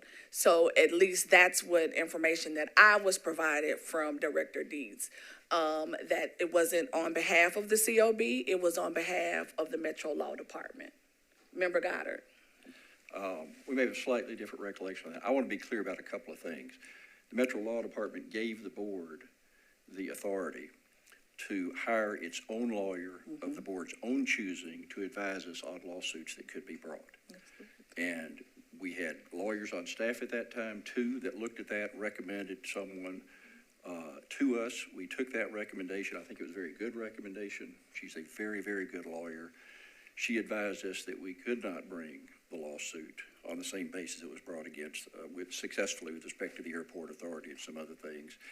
There was disagreement after the fact of what she had advised on whether there's a basis for any other lawsuit. We all agreed she didn't point to any other lawsuit that could be brought, just a question of how well she'd researched it. And what Lori is referring to is more recently, the Metro Department of Law asked her to give a full detailed memo of her opinion with respect to either Metro or this board's ability to bring a lawsuit. And it's privileged and confidential. I would love to waive that privilege. I think this board can do that if we want, pass out the memo. But basically, there wasn't anything to be had. If there had been a glimmer of a hope of a possibility of a lawsuit, I am fully confident this board would have pushed far further and far harder than it did. That is why we did not. So I would thank you, Member Goddard. Thank you for that. But as I said, I did speak with Director Dietz regarding the legal memo that was provided to the legal department, and it was said that they engaged the attorney Tricia Hertzfeld on their own. And no one in no way are we saying that she is incompetent or she couldn't provide that. But I don't think the board ever agreed on which attorney we would engage to provide that legal memo. Member Holloway? I guess I'm a hardcore. It's hard for me to believe that, And they may have gone over and looked at it and done research on it, but I'm a diehard. I don't believe it. And it's hard to fight City Hall. We filed a lawsuit against City Hall, and we had to go out of town and get somebody to take our case on. So it's difficult, and you could be telling me the truth, but it doesn't sit well with me. All right. No, hold on. Thank you. No, ma'am, don't leave. Please don't leave. Due to all respect, everybody been here listening, everybody's output, input, and you are no tighter than we are. Keep coming here, hearing stuff over and over and over, not nothing happening, action not going like it's supposed to be. We get set back, come back, then sit down again. So we done showed up on our busy day. I'm ready to retire, didn't want to come home, to hear all of you guys. So one little comment that was made, that you're tired of hearing, then please sit here and hear the rest of it, cause we all are tired. If you get up and leave like that, it's totally disrespectful, and it'll make us feel like, cause see, we mumbled when you said that, that was disrespectful when you said, and I am tired of hearing, honey, you don't wanna know what we're tired of. But I just wanna just kinda break the ice, cause I don't wanna leave out here feeling like I just felt when you said that. So I'm not speaking for everybody else, but I am asking you, as a woman, business woman, would you just completely stay until this is over? I'm happy to stay for you, ma'am. I'm just frustrated with the board that we're trying to give good advice to, and that we receive limited respect and ideas that there are magic solutions out there for what's going on. Okay? Our office did not encourage the state to do any of this. Our office hated this thing. We've been stuck with it just as much as the community. And the idea that Metro Legal somehow should have challenged this is just very frustrating when we can't find grounds for it, when we can't find outside counsel. All right, I'm happy to stay for you, ma'am. Thank you. And it has been. It's, if you can imagine what this past year has been for the board, for the city of Nashville, with the constant attacks on our local government, we know what that feels like, because not only were we witnesses, it was perpetrated upon us. And so it will be tense. It can become tense. It has been. But what we've committed to do is staying in the fight.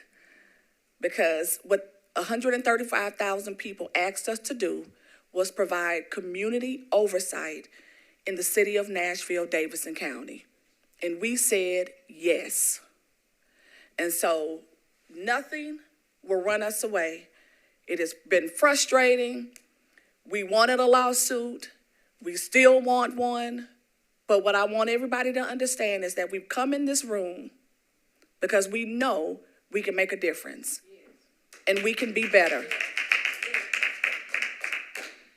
And can I say, like, out of all the things that we're talking about, there is a mother here who lost her son to police violence. And so all this, when we can go back and forth and all that, we need to be respectful to the loss of life that created this board and keep that centered in these discussions. Even when it rises to disagreement, the fact is, someone in this room, son, had an encounter with the police and was shot and killed. That's why we're here, and that's why we're doing this work. As one of the co-founders. Now, I did say that was the last comment from the audience. Okay. Can y'all please just make it clear what you need from us before we go? Yes. So what we have stated and restated is that we need your support. We need your voice. We need to hear what it is that you need from us. It's not just about the research that we do, because it's top notch. We know that. We understand that we've been limited in power. We know that. But it is so much that we can do. It's still so much that we can do. And so as community practitioners, you hear from the community more than anybody. As district council people, you hear from your constituents. As neighbors, you know what's going on. And so what we need to know is, what do you need? What research would you like to hear? What would you like to see?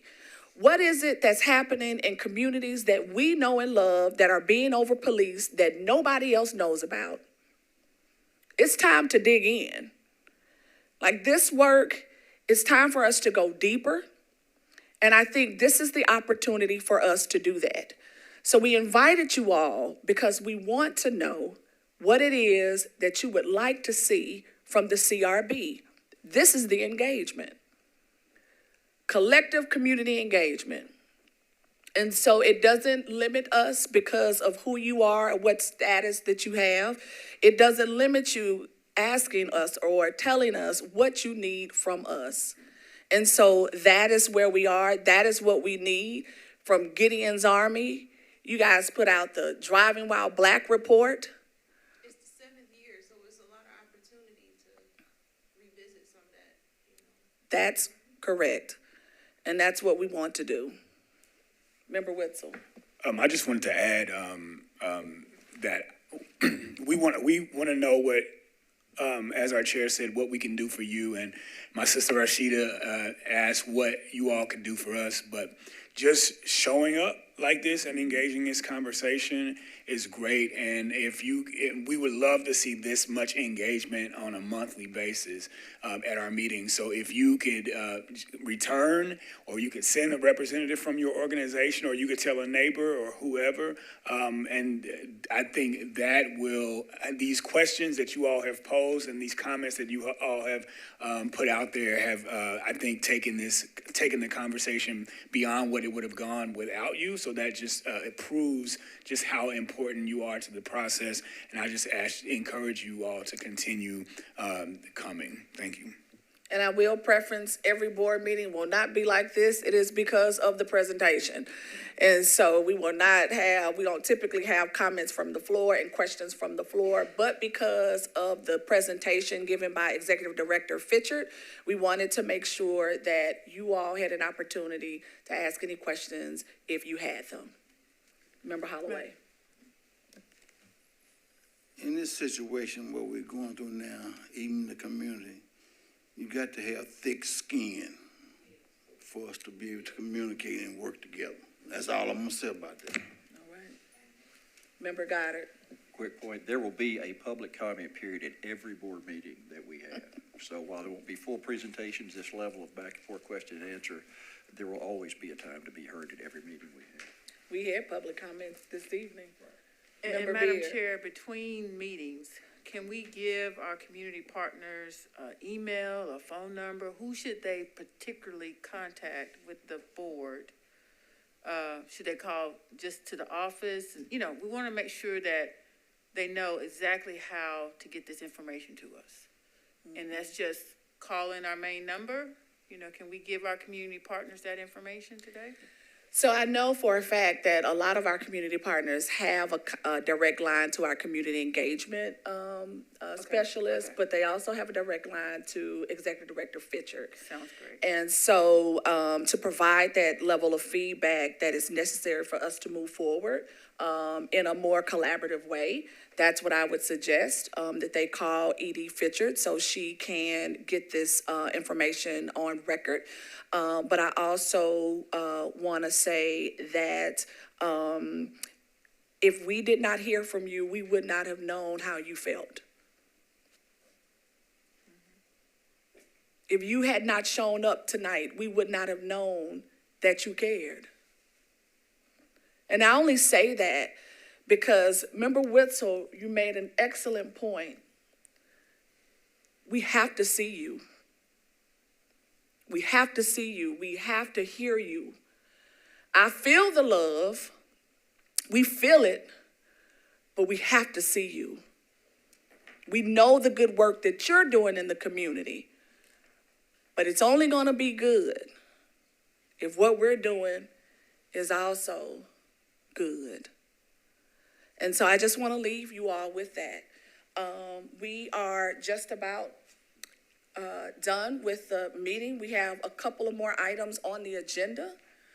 Our next item for discussion. We did already talk a little bit about the MOU, about the board, about the bylaws and rules.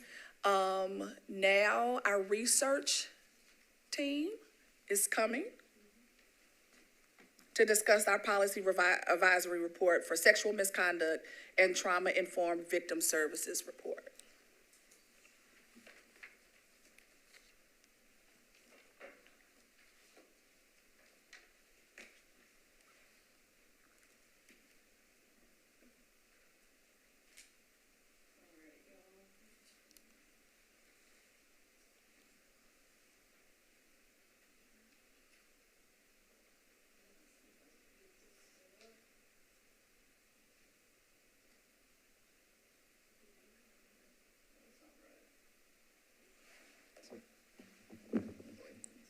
Oh wait, here it goes. Hi, everybody. All right, my name is Gracie. I'm the research analyst here at the CRB, and I'm going to present to you all a little bit of an update on our sexual misconduct and trauma-informed victim services report.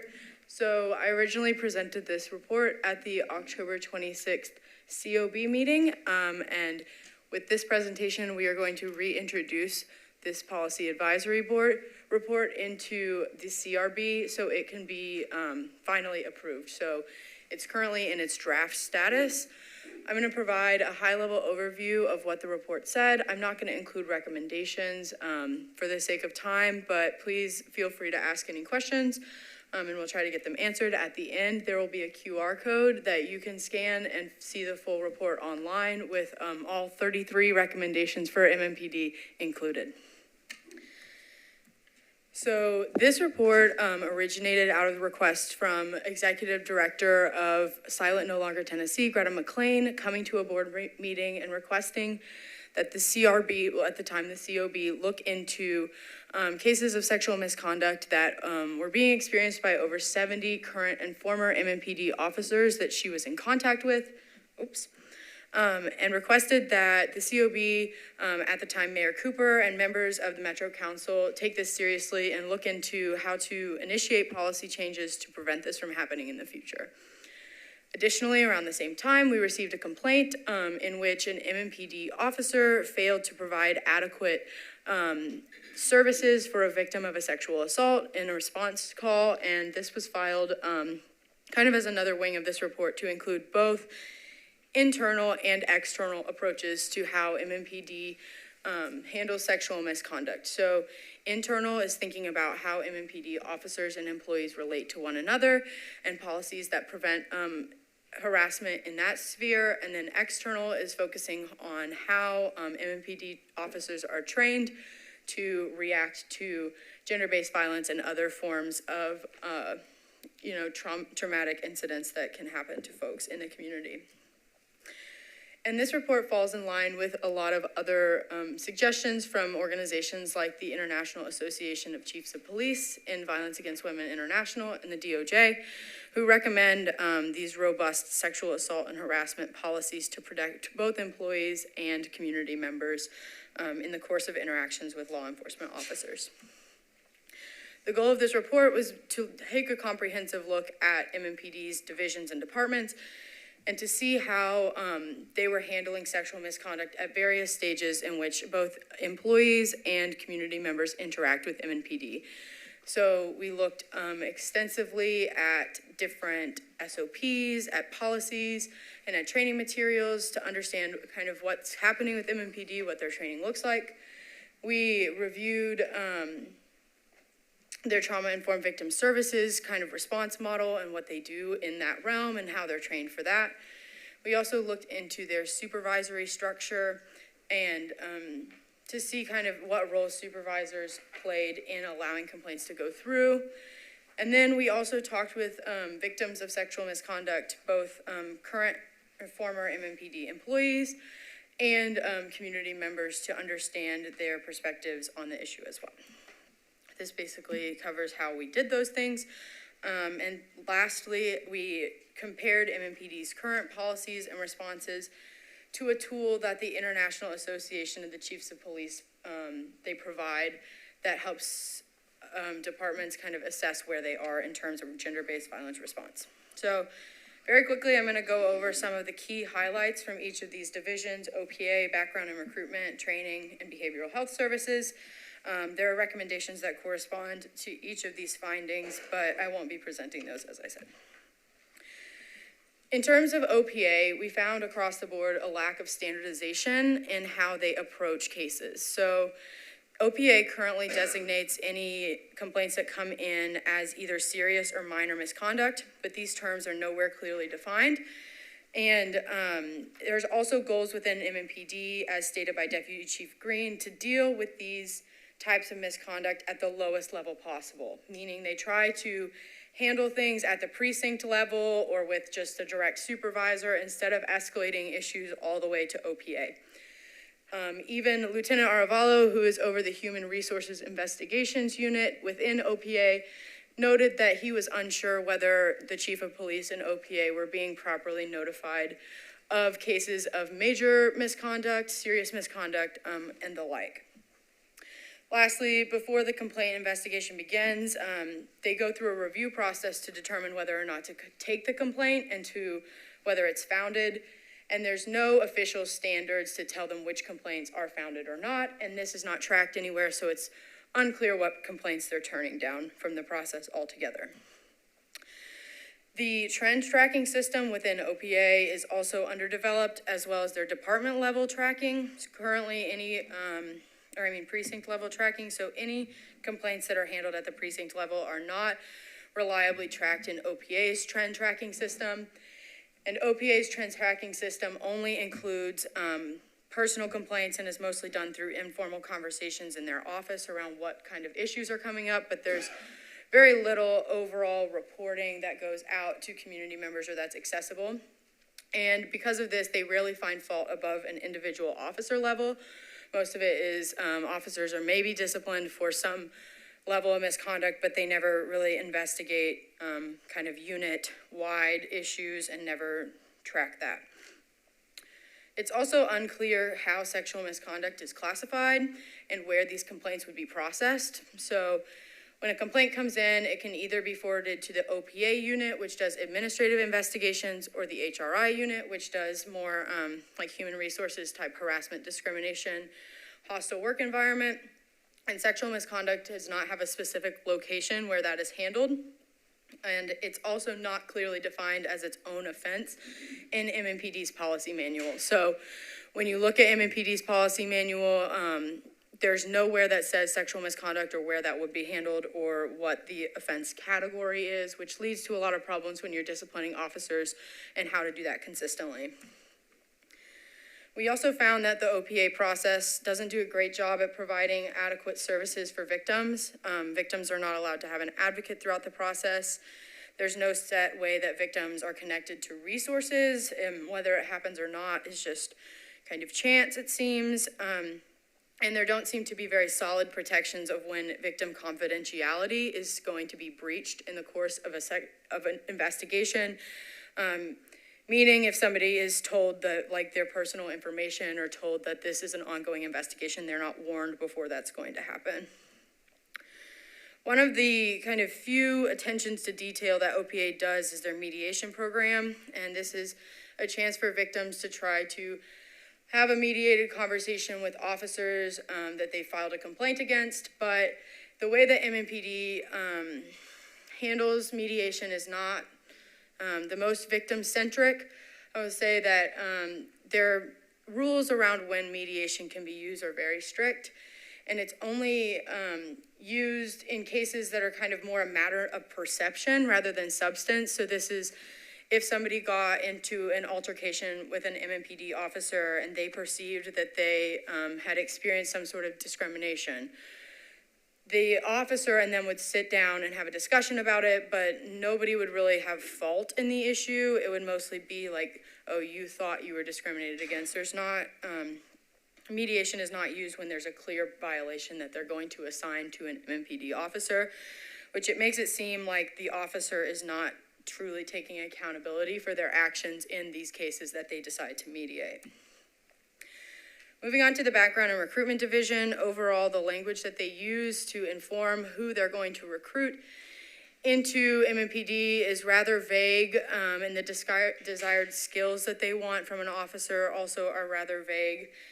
And there's no clear disqualifying standards related to sexual misconduct. So if you check that you have engaged in some sort of interpersonal violence in the past, or that you've had other sort of issues that did not go to court, those are all considered discretionary of whether or not you can be accepted into being an MMPD officer. Lastly, they do not consistently obtain records from other departments if an officer is to transfer departments to MMPD. They say they try, but if it's more difficult than just the records being faxed over, they make little effort to obtain those records, meaning that an officer could be having some sort of disciplinary record elsewhere, and that is not brought up before they become an MMPD officer. Next, we'll go to the training division. So during the training academy itself, disciplinary action occurs every so often, and it can take different forms like performance accountability tasking, which is doing things like push-ups, doing little writing assignments to explain what happened or what went wrong, filing a formal report or counseling. Each of these actions, though, are tracked differently in disciplinary records, meaning that cadets in the academy are not consistently being, their records are not consistent and sometimes not complete as they move into their role as officers. We also reviewed the training department's curriculum review, and we found that their sexual harassment and internal sexual misconduct prevention training is lacking. They receive the same training that all of us do as Metro employees to become police officers. They have no law enforcement specific sexual harassment training. And we also reviewed the training for kind of the trauma-informed victim services aspect of things as well, and found that overall there was not a lot of information directly about how to work with victims of trauma in any of their domestic violence curriculum. There's some in the victims of crime training, but overall is just not sufficient enough for officers who are going to be interacting with people who have suffered major traumatic events. The Behavioral Health Services Division is less involved in kind of response to sexual misconduct as some of these others, are less implicated, but they do facilitate 2 programs that could be instrumental in helping respond to sexual misconduct within MMPD. So their peer mentor program and their counseling services both have a lot of room for growth in being responsive to sexual misconduct. It seems that the counseling services are currently underutilized and not really targeted towards identifying sexual misconduct within the department. And there are no resources specifically for employees who have been victims of sexual misconduct within that department. The peer mentor program is relatively new, but they don't seem to be making any effort to pair female officers with other female officers and these kinds of things that might provide a little bit more protection and direction for young people coming into the force. Overall, we found that supervisors, generally speaking, serve as gatekeepers for the investigations of complaints. Most people are told to report directly to their supervisor, and their supervisor then decides what to do with that complaint, whether to process it on their own or to forward it up the chain to OPA. It's been alleged that supervisors have told officers to change complaints before they submit them, and otherwise advise them not to submit complaints, and because of this, a lot of victims of sexual harassment do not report, because in some cases, the people who are harassing them are people in their chain of command as well. Lastly, one of our big things we did was victim interviews, both with Greta McLean and Citlali Gomez. Greta McLean talked a lot about the issues that she's identified working with all of those folks who have been survivors of sexual misconduct by the hand of MMPD. And some of the things she highlighted were a trend of retaliation against victims who end up reporting, and inherent flaws and biases in OPA's investigation process as it stands. She recommended outside personnel be involved in OPA investigations, and just the need for greater training throughout MMPD on sexual misconduct and trauma-informed services. We also spoke with Citlali Gomez, who was a recent complainant in the lawsuit that got settled recently in court, and she received a large settlement from MMPD due to the harassment she faced in the training academy and afterwards as her time as an officer. And I won't go into it that in depth, but there's a great account of how she experienced sexual harassment in the report, and it really ties together a lot of the elements that I talked about, the supervisors, the lack of training, there was no peer mentor program at the time, and really highlights the lack of institutional support for especially women who are facing sexual misconduct within MMPD. And also, she highlighted that while a lot of the issues she was experiencing occurred under Chief Anderson, some of these issues did occur under Chief Drake as well, and MMPD has repeated many times that things are different under Chief Drake, but some of the things that she highlighted in her case seem to show otherwise. Lastly, we compared MMPD's current policies against the IACP self-assessment, which is a super extensive 80-page document, so there's a lot there that I won't cover, but this led to over 10 recommendations where we thought MMPD could kind of patch some holes in their current policy. Overall, as I said, there are many gaps in MMPD's current approach to prevention, intervention, and resolution of sexual misconduct reports within the department, and there are a lot of changes that could be made across divisions, behavioral health, training, background, and recruitment, to not only reduce instances of sexual misconduct, but also improve outcomes for victims who aren't in the department as well. And like I said, the recommendations listed in the report provide some avenues to help patch some of these areas, and we hope that MMPD considers them in their next round of considering things that we say. Just to wrap up the policy process and where we stand. So tonight we're proposing the finalization of the report as a policy advisory report officially in the Community Review Board. Our next step, if the board approves that, is to host a public forum and to meet with stakeholders to gather community feedback on the report. So we'd be happy to see all of y'all out again to talk about this report. And if anybody has feedback that they would like to meet one-on-one to talk about it, we'd be happy to do that as well. We'll then integrate that feedback into the report and present a final draft for a board vote. So that's kind of what the next step look like on this report. And I will now take any questions. This is a link, as I said, to the report also if anybody wants to look at it / the recommendations. Board members? Member Goddard. We got a question, Ms. Rule. We got this late, and I understand that's not a complaint. Could you send the board, or if nobody else is interested in me, a red line, compare or whatever between the last version we saw and now? This is the same version. We're just reintroducing it. I think he's asking if you make any changes from the last. There are no changes yet. So That was the use of force report that they were. the use of force report, there are some minor edits, but the way that process will go is we're still incorporating feedback from the public forum on use of force, and then you'll receive a final draft report to vote on. This is not to adopt a new draft into the process. This is to adopt the old draft. I misunderstood. Yeah. Let me look at it. I may follow up with you later. Yeah, That's for fine. sure. Thank you. So this is the first step in what we laid out in the presentation regarding adopting policy advisory reports. Director Fisher. So my question is, I remember that the IACP assessment went out, that Mr. Mark Wynn introduced that policy assessment from the IACP since he works with them.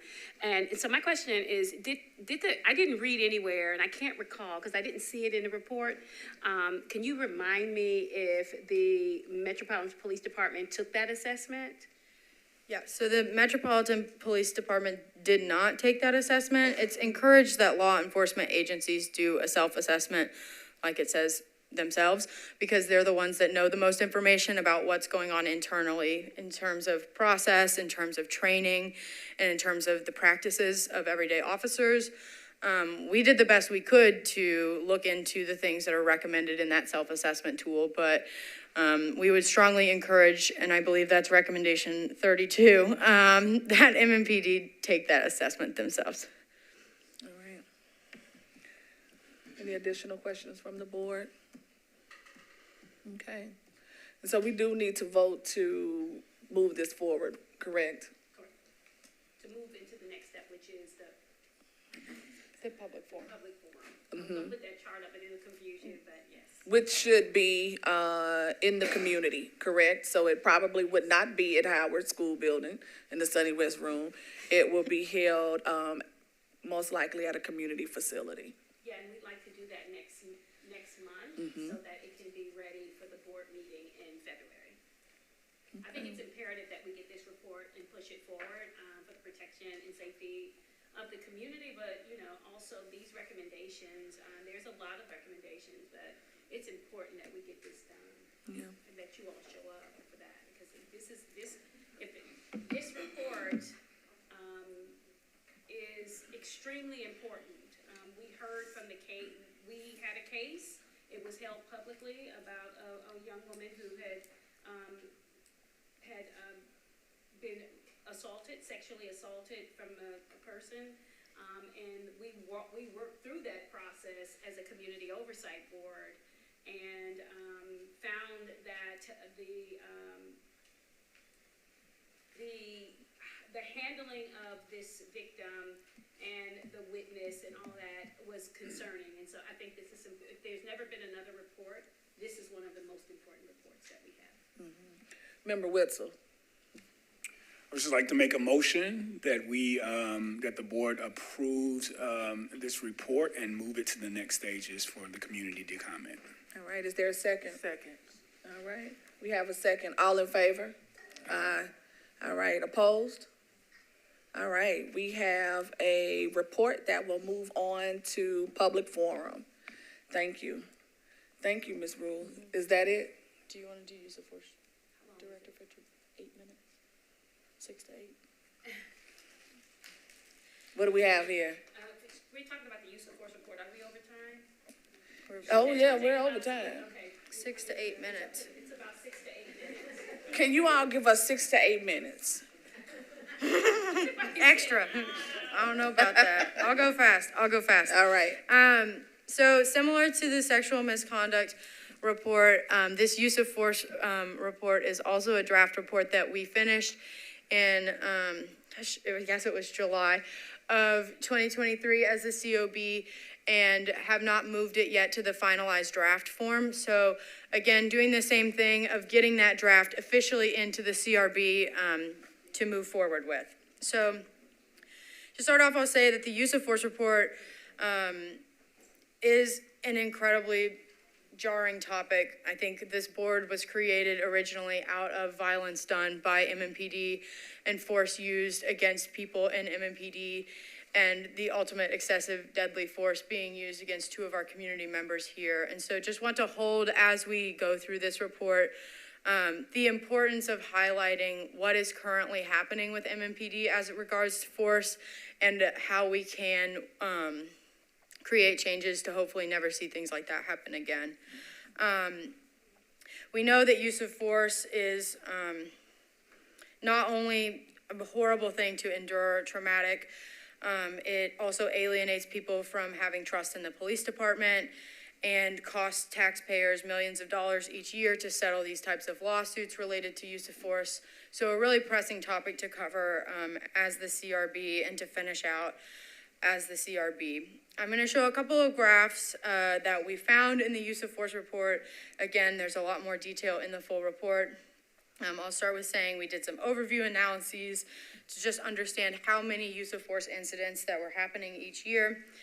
From this graph, you can see a large spike in 2019 and 2022. In 2019, MMPD began tracking firearm displays for the first time as force. Before that, if an officer pulled a firearm on someone, it was not considered a use of force. And in 2022, they began tracking soft, empty hand control that did not lead to injury. So before, they would only track soft, empty hand control, which are things like grappling techniques, pain pressure point application, those types of things. If it did not result in a subject injury, it was not tracked before 2022. And them tracking that came out of a COB recommendation back in the day. Now, it's important also to emphasize that use of force is not obviously present in every interaction. It is really only present in a small percentage of interactions, but is still an important topic to consider as we look at policing overall. These graphs remove those peaks from the previous graph. So we can see on the left the number of use of force incidents excluding soft empty hand control and firearm displays. So we're seeing, besides those techniques, it's staying relatively constant with a little bit of an uptick in 2022. And on the right, we're looking at soft empty hand control uses resulting in subject injury. So that is what they have been tracking this whole time. And we can see a little bit of a decline in 2020, 2021, and back up in 2022. So be interesting to watch how that continues over the next couple of years. This graph breaks out the use of force by types of force. So again, it's kind of hard to see, but that purple line that shoots up is when they started tracking soft empty hand control that did not result in injury. And this green line right here is the firearm displays when they are added on. When you break that out, we can see that a lot of these types of force are pretty low. So it's hand, chemical spray, canines, hard empty hand control. But the taser deployment did go up over this time period. So interesting to note. And I do think that that was because MMPD and other law enforcement agencies shifted to focusing on taser deployments as an effective de-escalation tool, as they call it, in around that time period. So we're figuring that tracks with that national trend. Quick thing on benchmarking.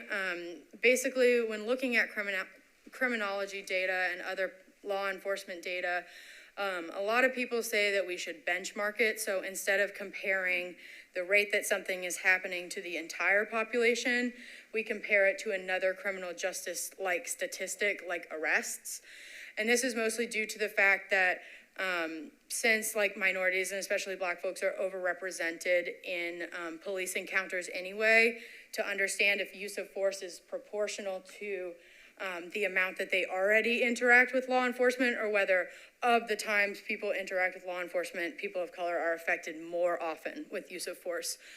And so because of that, we wanted to really look into this benchmarking, and because Black people are the likeliest group to be arrested in Nashville, it means that they will naturally be overrepresented, but to just double check whether or not that is comparative, this is why we did benchmarking.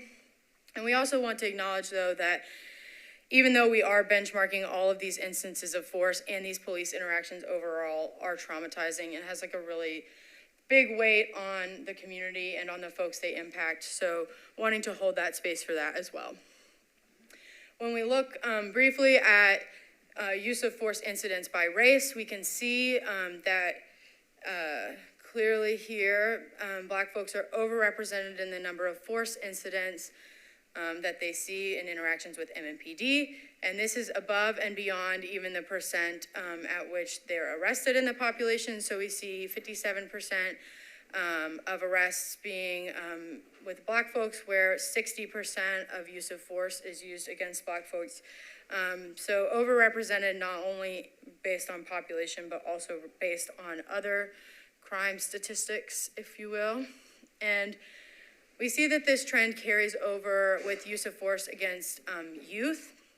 So this was a particularly jarring finding that came out of this report, was that MNPD is using force against Black youth above and beyond white youth, and just above and beyond anything that should be used against children. It's rather disturbing. We found that a lot of these cases are the soft empty hand control, and a lot of them are also firearm displays, and so they're pulling guns on youth at an alarming rate. I didn't include these graphs in this presentation just for the sake of time, but highly recommend you read the discussion and go back to the board meeting where we discussed this, because there's some really robust conversation about how to address this within MMPD and what these implications are for the community as well. We also ran a regression analysis, which is a fancy way of saying we were looking to compare the levels of force to the levels of resistance and to see if they were proportional to one another. And we found that across all models, the level of resistance directly correlated with the level of force. We also found in multiple models that male officers are significantly more likely to use force relative to non-male officers, that white officers use higher levels of force than do non-white officers, and that white officers are significantly more likely to injure subjects than non-white officers. There's a couple more findings, like I said, in the report as well, but these are some of the ones that I wanted to highlight for y'all. The last thing I'll cover is kind of this looking at where force incidents are occurring versus maps of Nashville. So on the left, we have a map of the percentage of population that are not white. So as the colors get darker, that indicates a larger percentage of non-white population in an area. And on the right, we see a graph that's the percentage of poverty throughout Davidson County. And again, as the colors get darker, that means greater pockets of poverty in those areas. And we see pretty closely that these yellow dots, the bigger the yellow dot, the more the force, that the large yellow dots are aligning with where, you know, more non-white and more impoverished people are living in Davidson County, which has interesting implications for how MMPD is policing. And this also was an interesting finding that came out around the time of the LPR report, where we are seeing that LPR locations were lining up in very similar areas as well. All that to say, MMPD's current use of force patterns show a lot of concerning trends. Use of force seems to be applied discriminately against Black folks and Hispanic folks, and this is especially exacerbated with youth of color. And so multiple of the recommendations we make target increased bias training and renewed focus on recruiting officers that are more representative of the Nashville community. We also found that soft empty hand control and the use of de-escalation tactics are not really tracked very well within MMPD, so have some recommendations around that as well. And the report, again, includes more recommendations that target each of these different things, so suggest you look more at that if you're interested in learning more. So with the use of force report, we did do a public forum in August of 2023. So we are now at the stage where we just need to finalize the report and introduce it here. I'm currently working to integrate community feedback from that report into the final draft of the report, and once that is completed, we will present it to the board for your review. But again, if any community members have feedback on that and want to weigh in, I'd be happy to integrate it before the final draft is complete, so please let me know. All right. I'll now take any questions, and again, here's the QR code if anybody wants to see the full report. Board members. Member Goddard. At the risk of showing my ignorance twice in one meeting, which would not be a personal record, this one's been changed. Could you send us a red line of last version we saw this to this one? Yeah, I'll send Thank you the final draft for sure. Okay. Additional questions? You're good? All right. So Thank you. Say it again. I'm sorry. Oh, I just said great report. Oh, okay. It is exceptional report, per usual. So are we taking a vote, or we are, so we can move on to the next step? All right. Do I have a motion? I thought this was a presentation and we vote on it next. No, so this is just the, again, like we said for the last one, we're introducing the draft as it stood from the COB report into the CRB to be reviewed and to be finalized. So we're importing both in the draft form, just the community feedback has already happened. You'll vote on the final, hopefully next meeting. And I'll present the final. This was just an overview. You understand? Okay. So remember, we Okay. did the public forum in East Nashville, like I think all of you were Right. there, and we had a bunch of that. So we've already done the public forum. She just has to integrate all of that information and feedback into this draft, and then send it to you all for your final. Before we vote for a the final. Next month. So This is just procedurally to get it into the CRB. if there's some, if there needs to be something added or corrected, we do it then and then present it at the next meeting. Yeah, if you have any feedback for it, then you can let us know before. Okay. Yeah, okay.